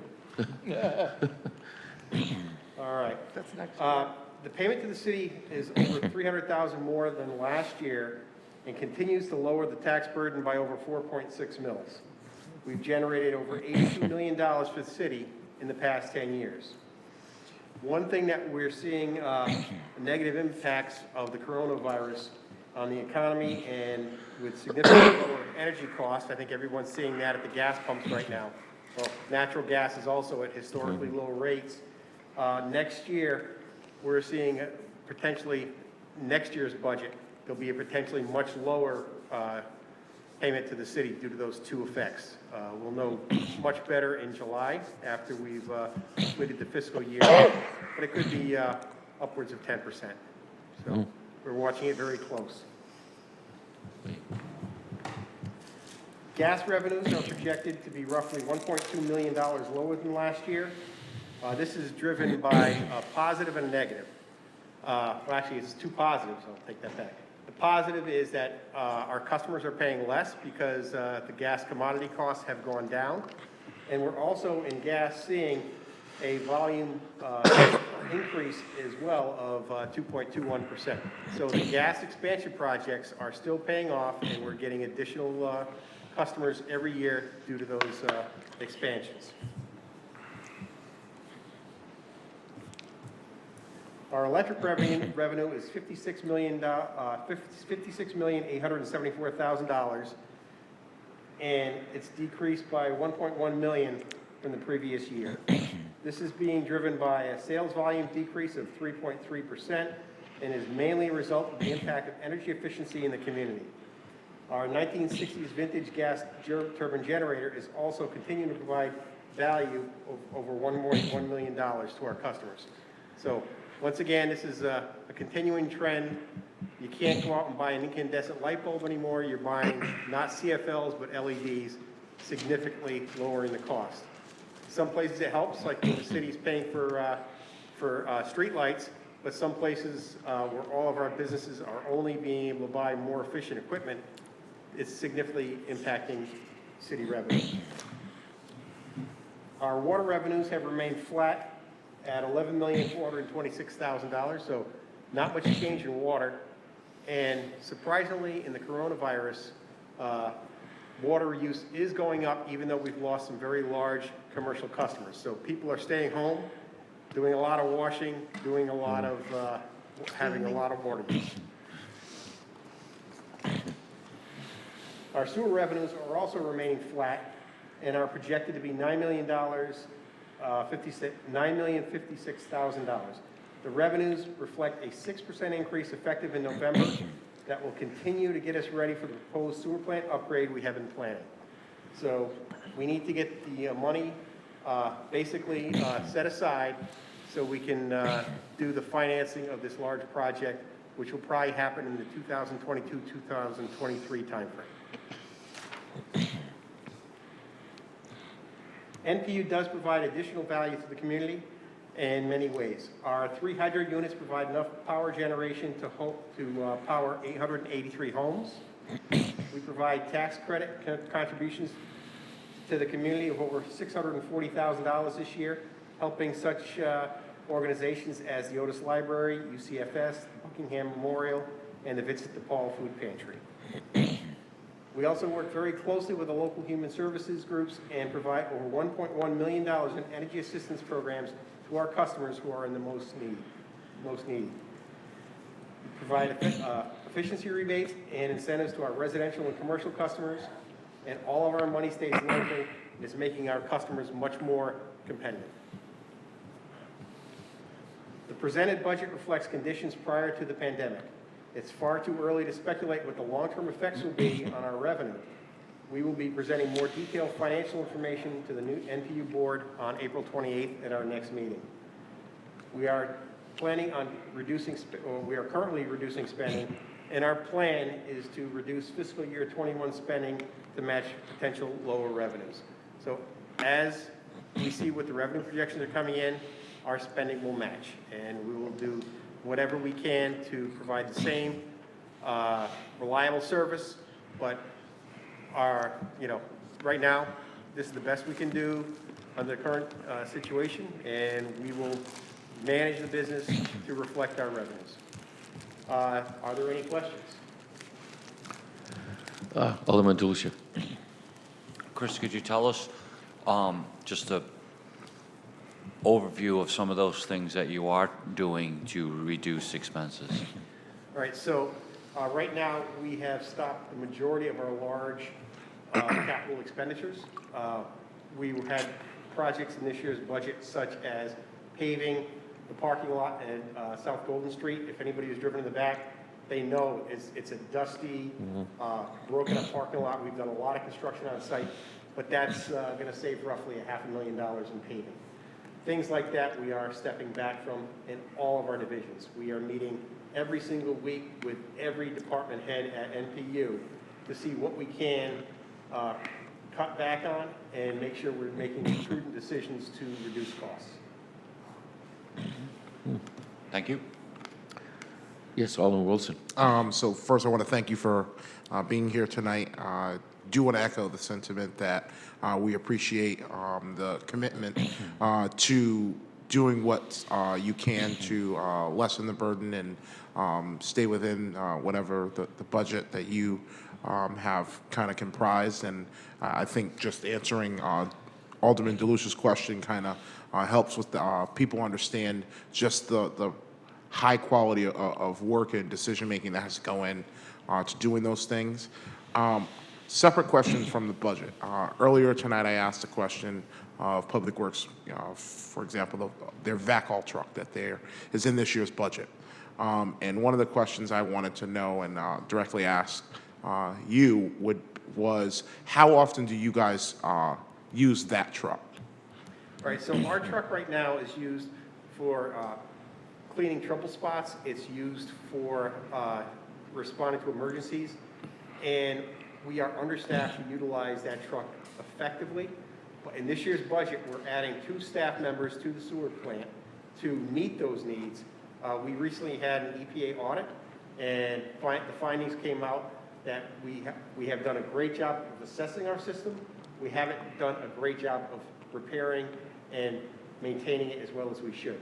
We're bringing that in-house. We're adding 2 members of staff. That truck is expected to be used every day in the good weather of next year. Okay, thank you. Members? Go ahead, Alderwoman Gould. What areas right now are we installing a gas service? So right now, there is no expansion plans for the short term. We are replacing gas mains on Route 32. That's a project that is expected to be paved in September timeframe, and that's a big push to get that completed. We are working closely with Public Works Department to make sure that our main replacements and improvements are working, coinciding with their paving plans to keep ahead of them. So there's going to be considerable more work done in the Greenville area. But as far as a true expansion, right now we've hit all of the low-hanging fruit, and there are no major expansions. I see the next major expansion will be at the Preston Riverwalk, and we are prepared to go there next. Okay, thank you. Alderman Wilson. Another question, so I know you talked about, the COVID-19 situation having an impact on possibly next year's budget amount. What areas of your operations do you see taking the largest hit due to this pandemic? All right, so I see probably the electric revenue will be hit the most, and we don't really know how much. A lot of the businesses have shut down. If you look at the number of restaurants who are having a difficult time paying, if you look at some of the larger businesses in town that may service our service industry, for instance, the casino, that is a business that, I don't want to go into details, but that's a business that has shut down. Even, some of the healthcare facilities that you'd expect would be ramping up right now, they're not doing necessarily as much elective surgeries and things like that, and they're not behaving as normally as well. So we're seeing a pretty large reduction all around. Okay. What comes back next year is what we need to find out is how big of an impact it's going to be. We are, right now, we're seeing, residentials are, customers are calling in. They can't pay because they have no job. They may work at the casino or at a restaurant or something like that. So we've gotten 400 or so calls in the last 2 weeks on people who cannot pay for residential bills. We're working with our top 60 customers directly, and our efficiency and key customer group is doing a wonderful job of communicating with all of our top customers. Not something I talk about in public, but we're working with them to have them pay what they can pay and do the best we can for payment arrangements, and we're going to try to help everybody along to get to where they are. Thank you. We don't have to shut off, we're not dictated by PURA on not shutting off customers or doing collections. We're doing that voluntarily. We did that before the PURA regulations came out, even though they don't impact us, because we want to make sure Norwich businesses are doing the best they can to stay open and thrive in Norwich. So, and for me, just the bigger part is people knowing that you guys are doing all that you can to help any one of your customers during this tough time. I think that for me, that's the most important piece of letting individuals know, and I thank you. Thank you. Yes, Alderman DeLucia. So you just spoke very eloquently about the revenue side, right, and the hit that the utility is taking. What about on the expenditure side? What do you see from this current crisis as changes in your expenses that are going to negatively impact the utility? So every work group is being asked to see what they can cut back for expenses. Our 3 unions, or 3 bargaining units, have also worked with us to provide more flexibility in the current environment, and are working very well to help us maintain costs as far as overtime and things during this crisis. We're going to have a very deep dive at our board meeting on the 28th. Every department head is going to present what they're trimming and what they're cutting back on, and how it's going to impact going forward in the next year. And thank you for that. That's really wasn't what I was getting at, but just along those lines, you know, like many other employers, looking out for employees, I'm sure is going to be the first focus and the primary focus. Right? But what I was saying is that, so what additional expenses do you think that the utility is going to be exposed to as we emerge from this crisis? You know, are the things that are not getting done now because of the crisis that are going to be more expensive to do later, but we have no choice? Oh, there may be some maintenance that we put off or not doing right now because it has impacted public and people in the workplace. Those things may cause a failure down the road that may or may not happen. You know, we've had, you know, the largest outages, you know, today that we've had in quite some time. We had a 24-inch water main break over on Octavando Avenue a week ago Sunday. Yeah. We've had some big things happen. Nothing because of not doing maintenance or anything else. But you know, I don't see any additional expenses. I do see if we put some maintenance off too long or some projects off too long, we may have a failure early. You know, that's more expensive than if we did it proactively up front. But right now, I don't think we're at that point where we're seeing anything on our plans that will cause that to happen in the very near short term. Great, thank you.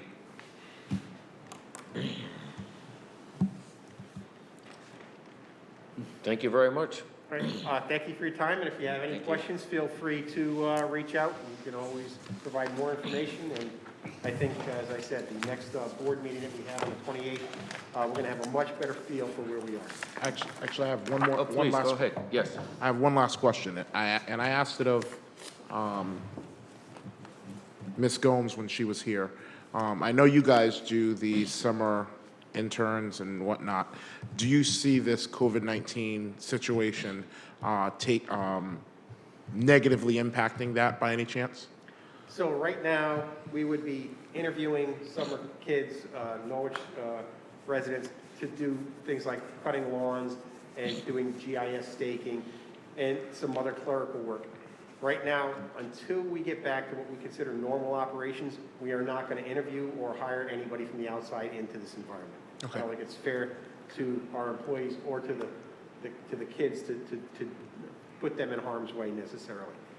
If we get back to normal operations, we will be hiring seasonals from the community. Excellent. I just wanted to kind of let that be out there, but thank you. But right now, if I need to mow a property, we'll use our maintenance mechanics who are not really doing significant maintenance activities right now. They will mow that property versus bringing someone from the outside in. If we get back to relative normal in the June, July timeframe, we'll bring in that more efficient paid help to mow the lawns, and our highly skilled mechanics will be doing major overhauls of our equipment. Gotcha. Thank you. Thank you. Okay. Thanks, Chris. Thank you all. Thank you.